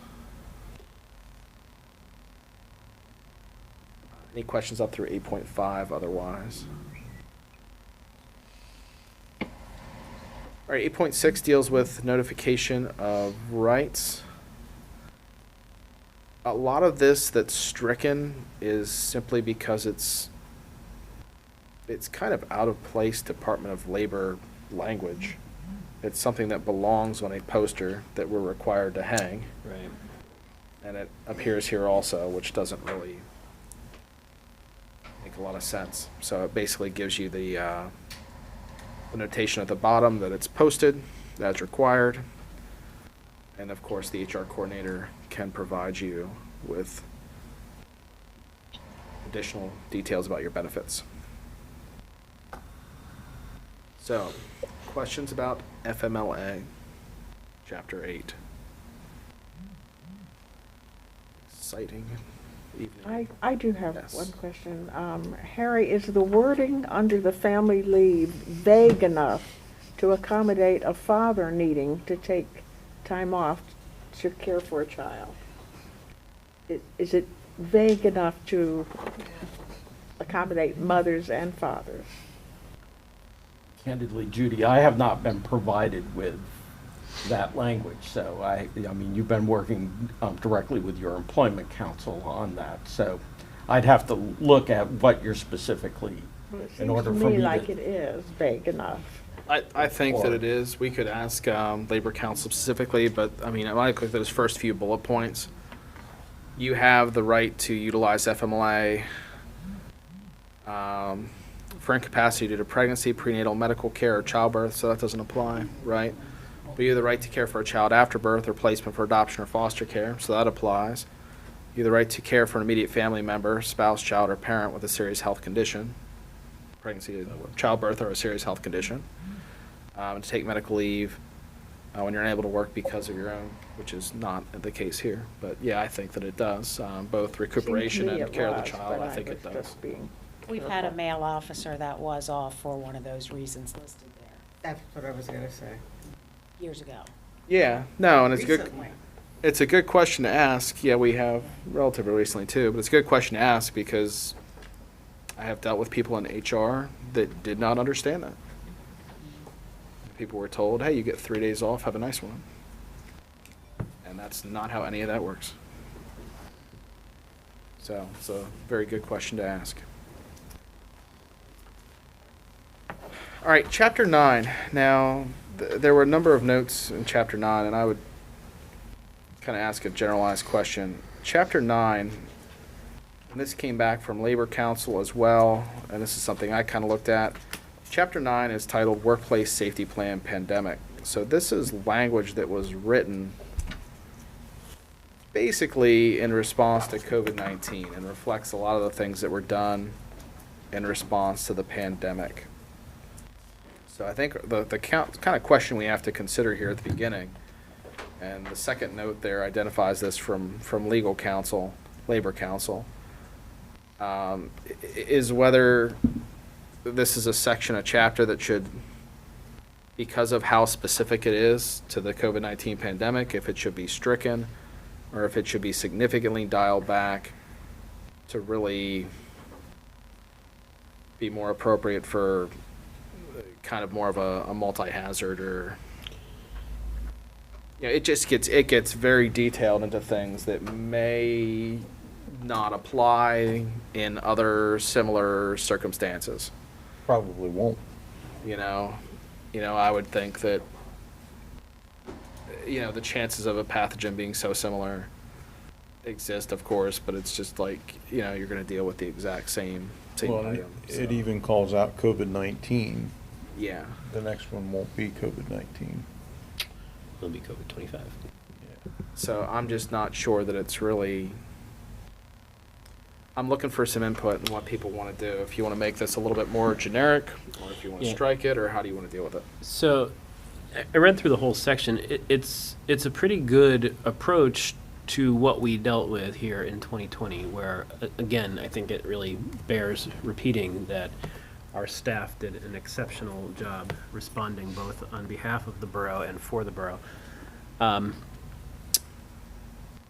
But I think we can make it less specific. I mean, this is a chapter responding to one specific health emergency. We do need, any municipality learned some important lessons after 2020 about how to respond, how not to respond, the things you can and cannot necessarily leave up to your staff as a personal decision when we're talking about a public health emergency. So I would personally retool this so strike any reference to COVID-19 and make it more of a generalized response to a declared public health emergency, and talk about how these different approaches may be pursued by the borough depending on the exigent circumstance. The point is made. Not every public health emergency is going to be identical to the one we went through, but we learned how to do a lot of things right, and we learned how to do a lot of things wrong, and we would be foolish not to have those policy statements in there at our disposal should we need them in the future. And to me, it almost seems like it should be worded as such that you give management the purview to take action and mention, as it does repeatedly mention CDC guidelines, right? So okay, management would act in accordance with CDC guidelines or in reference to CDC guidelines. And many of these items, rather than having them spelled out, to me, they would almost be bullet points that need to be considered. So, need to consider signage and supplies, and now some of them may need a bit more spelled out. But cleaning and disinfection, like these things could all be, I would predict would all be different. Right. So to me, it's almost like, hey, you need to make sure you cover all these bases in such a circumstance. Now, there are some things that I don't know that they should have to be spelled out here, but, right, like employee compliance, you know, you would think that would be covered just kind of by the nature of being an employee, that you'd have to comply with things. Well, you would, But it you may would need to think. be, it may need to be spelled out. You would think so. Our employees don't necessarily have the same express rights that employees of a private institution might have, in that Okay, right. we accept state and federal funding, so we are required to follow state and federal health guidelines. So we do have a different compliance mandate than, say, a privately owned business would, and that needs to be spelled out for the employees. So I think of that and like the confidentiality and privacy section should be maintained, but we almost really just need to come back with a completely different draft of this, really dialed back. Okay. Okay. Yeah, when I think. wrote it, we were still following all the CDC guidelines. Well, no, it's- where yeah, everything this was is- the this 5 days reflects- off, and then if you tested positive, and then It wear a reflects- mask when you come back. It reflects what was put in place here during it, because it certainly wasn't covered under the plan that existed, and, you know, not unlike other things, we talked about, like our emergency operations plan did not include a pandemic provision, right? Because it just wasn't something that was envisioned. So I guess I would ask that we redraft that, step away from chapter 9 for tonight, and come back with a much reduced draft, if that's okay with everybody. All right, that takes us to chapter 10, benefits. So this, again, is heavily driven by the collective bargaining agreements. Yeah.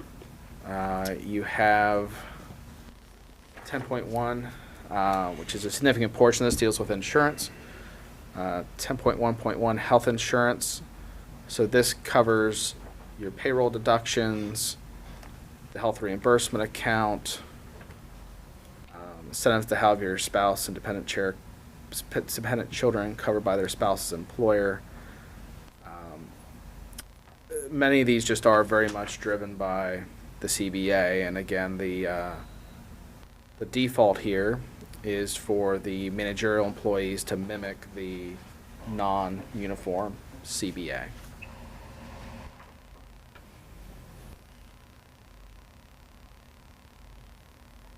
So, any, I guess, questions about 10.1.1, which is health insurance? You have items A, B, C, and D there. This goes through the premium contribution by payroll deduction, the health reimbursement account, which those levels are provided for in the collective bargaining agreements when they're provided for. The incentive.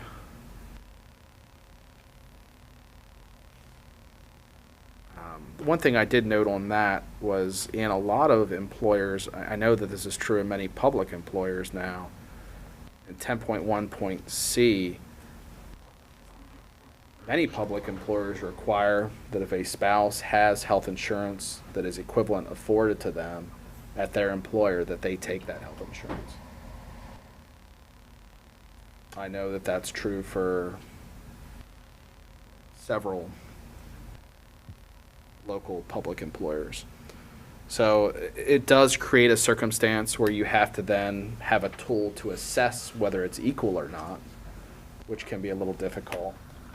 But I know that if equivalent coverage is available, there are several that that require that. My only concern with that is if that became a, you have to keep in the back of your mind that if you were to do that, that could be an issue that could be raised with one of the unions. Although my personal experience has been that they don't have anything to stand on in that department, because that's certainly required of us at Upper Adams. So like my wife works for the state. We were previously on our own, all on the same insurance many, many years ago before the Affordable Care Act. Affordable Care Act went through. She cannot remain on my insurance. She has to be on the state's insurance. And then the birthday rule applies for the children. So I'm not saying I feel strongly either way, just to understand that that's something that's out there. It's something that could potentially save the borough a certain amount of money. I don't know that it would be much, really, with how everything pans out. But if you save the money, it also creates a few complications.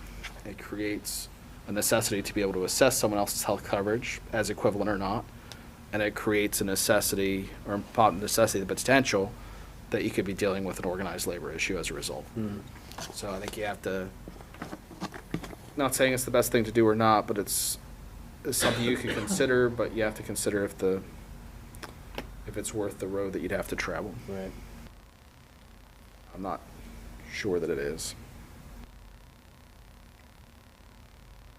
And then item D deals with waiving health coverage, which we do have some that do.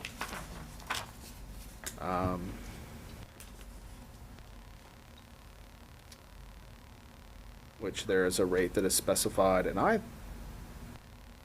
is that specified in the CBA? I don't remember. It is. Yes, I it think is. it is. Yeah, it doesn't say that, but I thought pretty confident that it was. All right. So, if you want to consider 10.1.c, I think that's something we could return to if desired in our next draft. Otherwise, are there any questions about 10.1? All right, 10.1.2 and 10.1.3 are dental and vision. They are pretty much the same language, right? We provide that to the employees at no cost to them. At the same time, if you know much about dental or vision insurance, that doesn't impress you very much. I've never seen any that's that incredible. 10.1.4 deals with COBRA, which is pretty much canned language of how to apply for that, except that you direct it to the, should that just say the Human Resources Coordinator there in 10.1.4? I think that kind of gives the option, either the Secretary or HR Coordinator. Right now, I'm handling all the insurances, so I. Okay. Okay, so maybe that should remain there for them. Okay. 10.1.5 is life insurance, which is provided to the employees.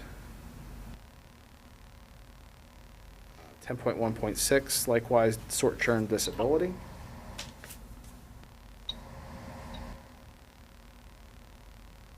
Questions there?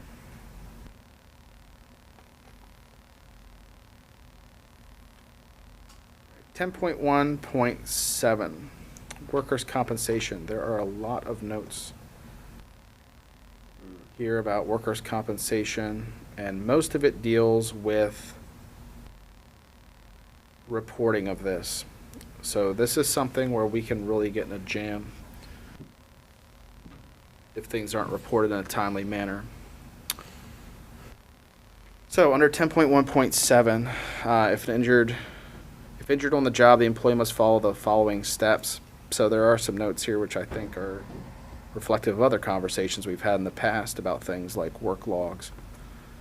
Do we use a daily log or diary in any departments, Robert? The road crew uses one. Okay. Does anyone else use one? I don't think so. Like, I don't think that's really common. Like, kind of applies to one department. I mean, I don't know. How does that work in the police department? Do you guys file I mean, I know you have your incident reports for the shift, but would like an officer injury be logged? It's not broken down to hours, it's broken down into how many hours they spent on foot patrol, how many hours they spent on, you know. Right, but would there be like a note in the daily log if someone was injured? No. It just goes into your injury reporting, correct? Yeah, there may be a freehand section down at the bottom of notes saying, you know, twisted ankle, something along those lines, but nothing that would be, you know, mandatory. Would go into an injury report, the officer would report an injury report. So I guess my question is if that should really still be there, because you're going to be sending it to it's going to go through the system on your accident injury reports, and You do the incident report, and then the incident report would go to the supervisor, and then for workers' comps, then that would go to Sarah's office. it just kind of seems like that's uniform across things. I don't know, John, do you have? The book the highway department has used in the past has come back and saved us because of the notes and the information they keep every now and then.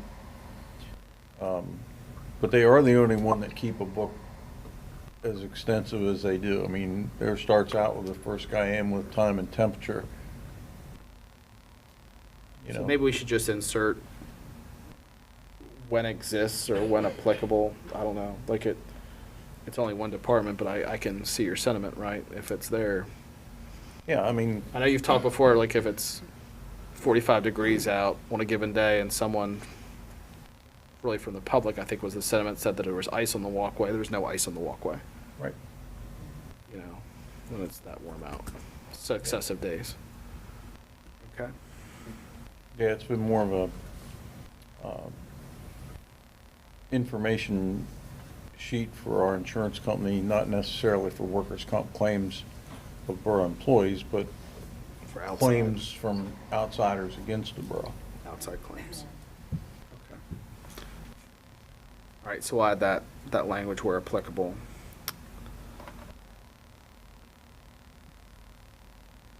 All right, 2 deals with again, with the process, making sure this gets up to the manager's office.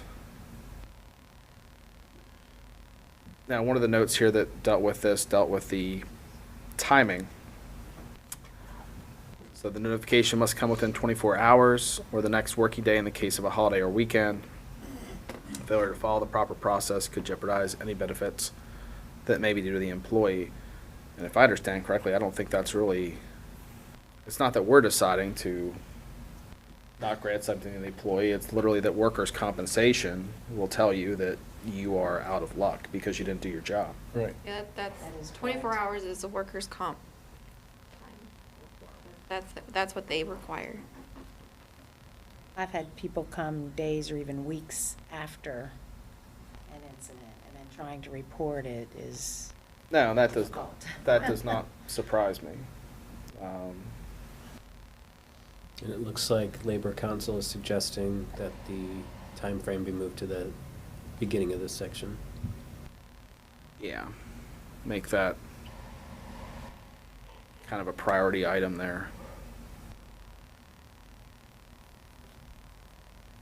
Yeah, with all the notes on the side, it looks like this section is going to get rewritten or at least reorganized. Yeah.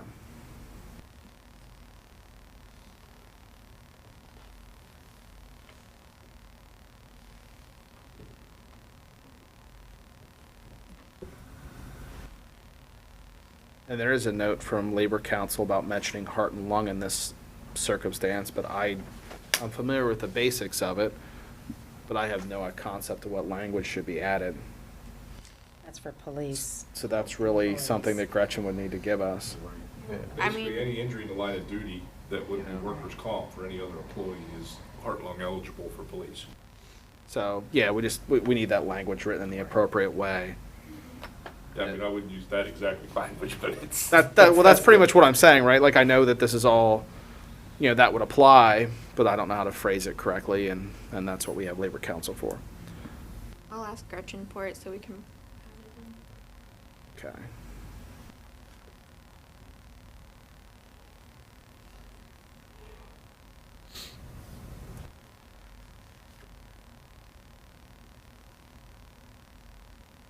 It's also my understanding, just so everybody knows, that they are two distinct things that kind of run side by side. So you still have to use the workers' comp process, but then the heart and lung process is a little bit different. and I separate. assumed you're running them in tandem. Yes. Yes. Yeah. Yes. And that's just the important part with a lot of these time frames that everything gets done in a timely fashion. Who handles the workers' compensation claims? I handle all the workers' comp. So is the borough manager really, I guess it's written there and that would be directed to you, but that's my only It always question, comes to me, but yeah.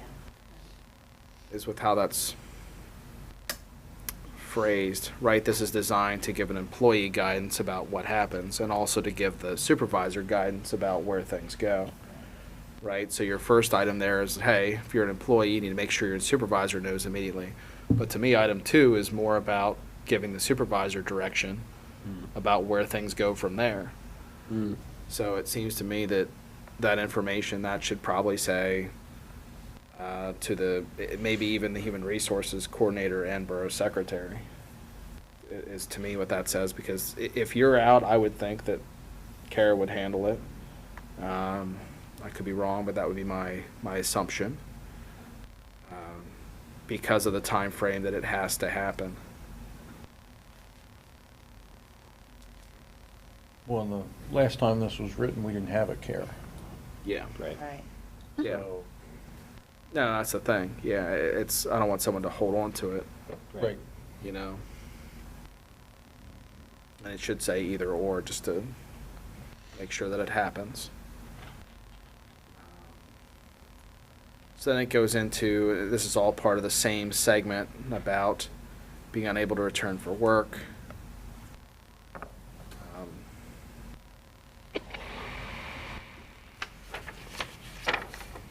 And undergoing a physical examination, mental examination before returning to work if required.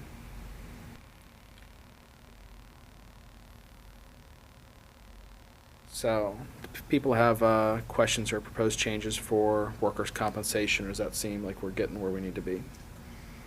Where we need to be. Right. 10.2 deals with retirement, the non-uniform pension plan, and the uniform pension plan. Now, these are sections that allude to other documents. Really, is what they do. Are there any questions about the sections here on the pension plan? If you're curious about those plans, I know we could get those documents for you also, but they're pretty boilerplate. 10.3 deals with the 457B deferred compensation savings plan. This is your essentially employee contribution style plan that's permitted in local government.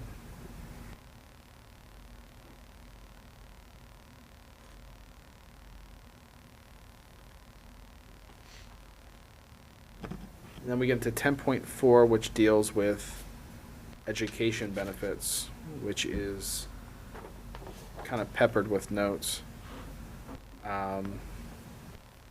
There are some things here that mostly deal with language. This deals with college coursework, but also deals with career and skills training. So 10.4.1 is more focused on career and skills training, and kind of envisions, I think, more that the things that the borough would probably suggest to the employee, but that they could pursue themselves also. 10.4.2 deals almost exclusively with college reimbursement, which is interesting because it caps it at $500 a year, which buys you very much nothing. So there are a lot of notes there about the college course section.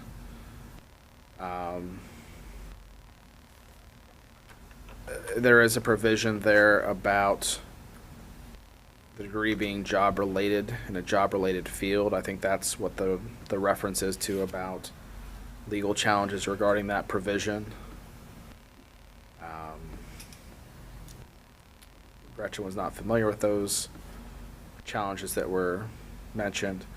My note on that whole section was that if you're going to do this, I would question leaving it, or you either have to change it or, I don't know, almost change it or cut it. As it stands, it's a lot of language and a lot of explanation for nothing. How we get to know. A lot of places would do this now, as opposed to per course, it would be rated per credit as a more uniform way of paying for such things if you choose to.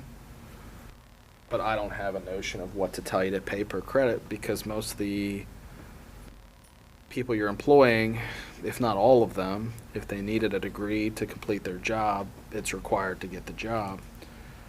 And when we have things that are very specific, and we have done this, things that are required to credential someone for a specific job, those fall more under the the career skills training segment, and we've had that written in for things like specific credentialing.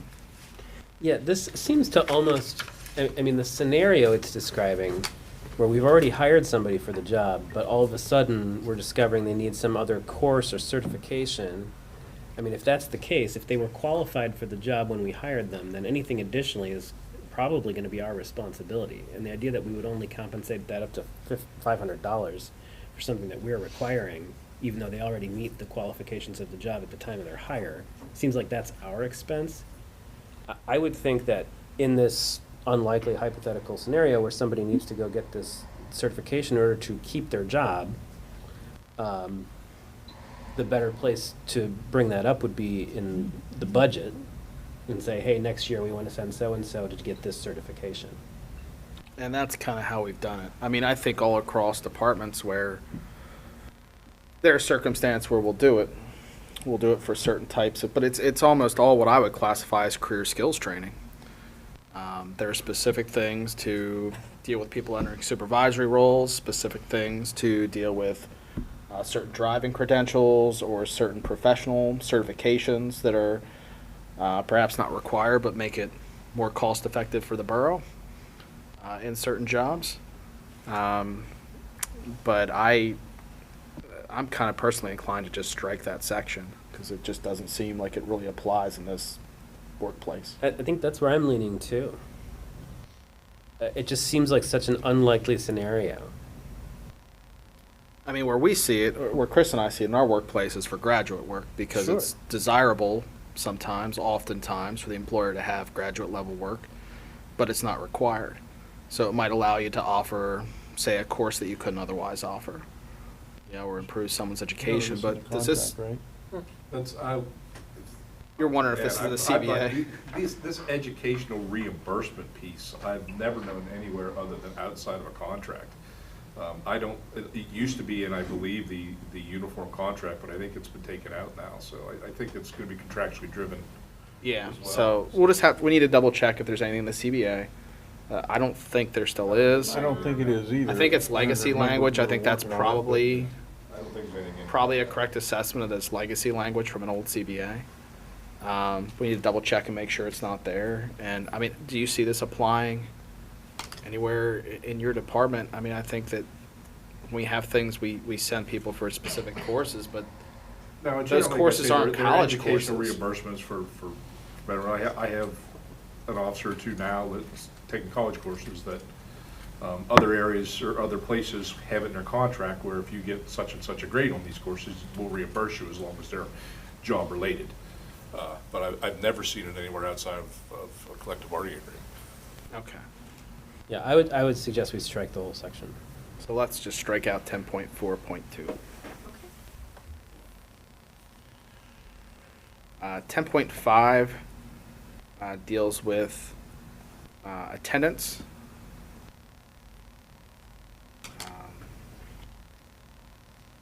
Which is, I think, worded very specifically to ensure that people understand what they have to do. You wish you didn't have to specify, but you do. Inability to report and how you handle that. Abandonment, hours of work.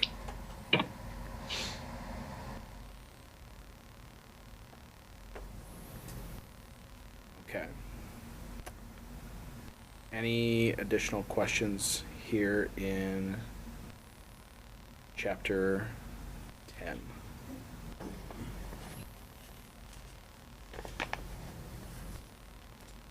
All right, if there are not, I believe chapter 11 and 12 are quite brief. So let me check 11 here. I believe that they are. Yes, chapter 11 is a single page. So chapter 11 is for emergencies related to the concept that the borough operates during adverse weather conditions, that employees are expected to report unless they're notified to stay home by their supervisor. If they elected to leave work, they would be deducted as vacation or personal leave. And then, of course, we have employees that are simply required to work during emergencies. So I think I'd look at Chapter 11 as a whole package. Are there questions, comments about Chapter 11?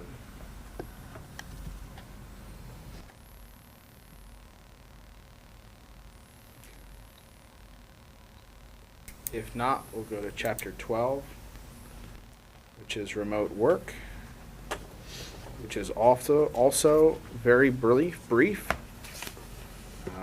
It's a little bit longer, but the main crux of Chapter 12 is that the borough doesn't really work as a remote work operation because of the nature of the services that are delivered.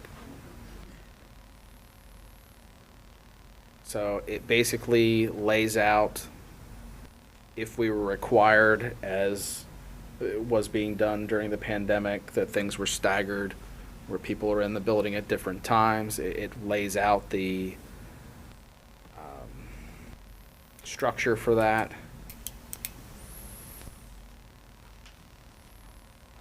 Essentially, the borough is basically not responsible for costs that are associated with making a home office, is a lot of what it comes down to.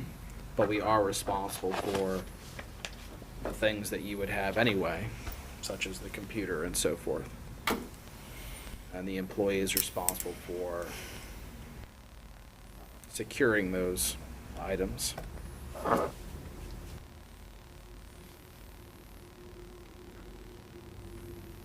Now, there are quite a lot of notes under 12.12, which is Code of Conduct, and essentially that this should be a standalone chapter. That this really doesn't belong in the remote work portion. Yeah. So that would be split out, because that really, it just doesn't belong there. It has to do with the proper conduct of employees and, working diligently, showing respect, concern for the public, et cetera, et cetera. So, everybody okay if we split that out? Yep. All right. Anybody have any questions about the other provisions of Chapter 12, which again basically deal with a hypothetical that hopefully we don't have to experience again? All right. Hearing none. For next month, Mr. Moon asked me this earlier, and I can look really quick to figure, get an assessment here really quick of where we are in the total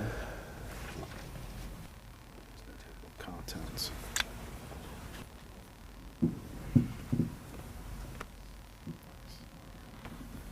Just give me a minute to scroll. Do you know how many chapters there are? 12. I believe it's like Or about a third of the way through. Okay.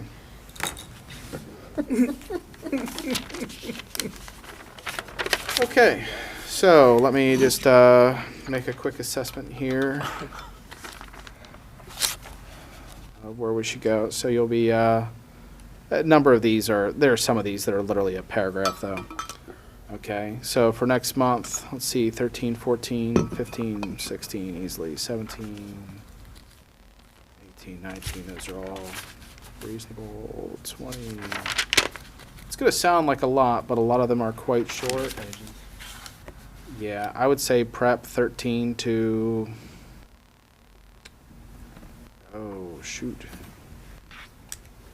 say 13 to 23. That's doable. That's what I would tell you. Yeah, Prep they're all 13 to short. 23 for June. They're all short. So we're going to keep plugging away here and keep biting pieces off. We need to work our way through, because this is not something that can be left go the way it was previously. Okay. All right, by way of explanation, our next item, the Police Academy reimbursement, I was informed today, both by the chief and by the chair of our Civil Service Commission, Dave Sanders, that our candidate that was in the Police Academy currently dropped out of the process. and did not attend their interview today. Those interviews were being conducted today, so there's no need for us at this juncture to discuss police academy reimbursement because it's no longer applicable to this process. It's something you may perhaps discuss in the future if it becomes applicable again. Not to confuse with we're gonna pay for the academy for folks, but. Pardon me, yeah, but somebody reimbursing that's currently someone in the that's in it. academy is Yeah. no longer an issue for this process. And I can update a little bit on the process if you'd like, just so council's. Just in brief, basically, the interviews, the panel was conducted today. That was run by the Pennsylvania Chiefs Association. They will have results back to us within a few days. The chief will then, he's already started the process, I understand, of getting the background checks running. We will be at a juncture here as a council that for our June meeting, we should have names and a list so that we can hire. The unfavorable situation that we're going to end up with, I know the chief is not, but it is what it is, not thrilled. We would be sending 2 people to the academy. We're not going to get into the circumstance we had hoped for where we had somebody that was certified and somebody that's not, so we could stagger the FTO. You'll have some time to think through how to deal with that. It's not desirable, but when we talked previously about, getting 2 people on board sooner or staggering it 1 and starting 1 later, and the chief's preference was like, well, let's get them on board. And just the way that it worked to get out. behind that is that, we're gonna put 2 folks in the academy, and they're gonna start the academy July 5th, provided everybody passes background. So they start the academy July 5th. We're not gonna see them till the end of the year. Because the academy's 790 hours, 780 hours. It's 6 months. So realistically, they start FTO at the end of the year. If they're really sharp and really perceptive and really pick things up, we may get them out on their own by March or April of next year. So that's where we're at. If these 3 pan out, I'm looking at, April next year to where we have a fully functioning police officer that can be, I won't even say on their own, but can be out in their own car, handling their own calls. We're gonna have to keep somebody on with them at all times for a little while yet. So I did, I audited the interviews today. I think all the candidates did well. I don't know any of them personally, but I think the answers, I don't think anybody failed the interviews today, so I believe we'll end up with a list of 3 if everybody passes background. So that's kind of where we're at. Yeah, and I think the chief would agree with me that when this list is expended, which it'll probably be expended fairly quickly, one of the things that has not been in the practice in the past several years is keeping a list, and there's some merits to keeping one. The chief and I would discuss the difficulties in keeping a list, because if you create a list and there's no position there, the chances of your list being valid by the time that you get to it, are not great. But it puts you in a position that when you have to hire, because you're gonna have to keep in mind, if we continue in this process where we're hiring non-certified individuals, it's basically a January and July timeframe for hack. And there are other options, but that's the most reasonable option for most people that are going to be employed locally here. You keep out some of the other complications like housing and so forth, although some IUP has available. They do, and currently I think that the most attractive financial option other than hack would be Mansfield, because right now they have a actual reimbursement of the housing costs to get people to go to Mansfield's Police Academy. Now that may be a one and done deal too, so that may go away. But we have 2 slots reserved at hack for this group, and I would just point out to council that there's real potential that after these 2 hires that we're in need of 2 more officers in a relatively short period of time due to retirements, and that's conjecture, And that can be hard to anticipate, but again, I would just, being on the commission now for 10 years and watching this go around, it's really important, if at all possible, to have a list available so that we don't have to take 6 months to lay out and create a list. And the way that we did this the past time, the speed was necessary to make this work with the academy.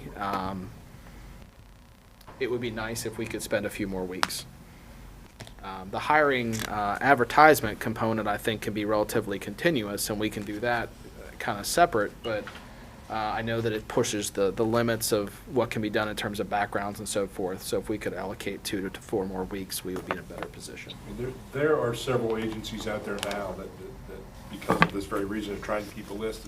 They have a rolling civil service. I mean, it's basically they'll do individual civil service processes, so everybody can take the individual test, and they keep that board the same, or try to. So, and that way they've always or try to maintain access to a candidate to get them on, and I think that's why you see the Hagerstown billboards and the Chambersburg billboards when you're driving along the road, because they have a continuously running process that they'll mold for those folks in an attempt to get them on. We used to run it once a year, and that seemed like a lot. I think you need to be prepared to run it more than once a year in the future. Yep. Well, even though this is least desirable, but at the same time, we could be sitting here with no candidates had we not made the changes we did. That's exactly where we would be. We've been in that position. That's exactly where we would be. So- So that was a political decision that had to be made one way or the other, and I think that at least this has put us in a position where we can hopefully get some police officers hired as cadets, but hired. It's not the popular job that it used to be. Nope. And it's not going to get any easier to hire, I don't think, at least for a while. I'm fairly certain the one individual that was on the list in the academy probably got another offer, and that's why he wasn't at the interviews today. I would Conjecture, assume so. but That's happened to us before. Yeah. So when we used to hire only certified, that was a very common circumstance to go through. You know, we weren't dropping people in the process because their background threw them out. Right. We were dropping people in the process because they were taking positions. And that's, that's the problem with keeping an eligibility list, like Mr. Yeah. Heyser says. I mean, we'll have this list of 3. If we pick 2 of them up, I'll be really surprised if come time for the 3rd, that person's still around. Yep. Yep. Difficult to say. Yeah, if they want to get into this field, they want to get into the field. They don't want to wait for, Yep.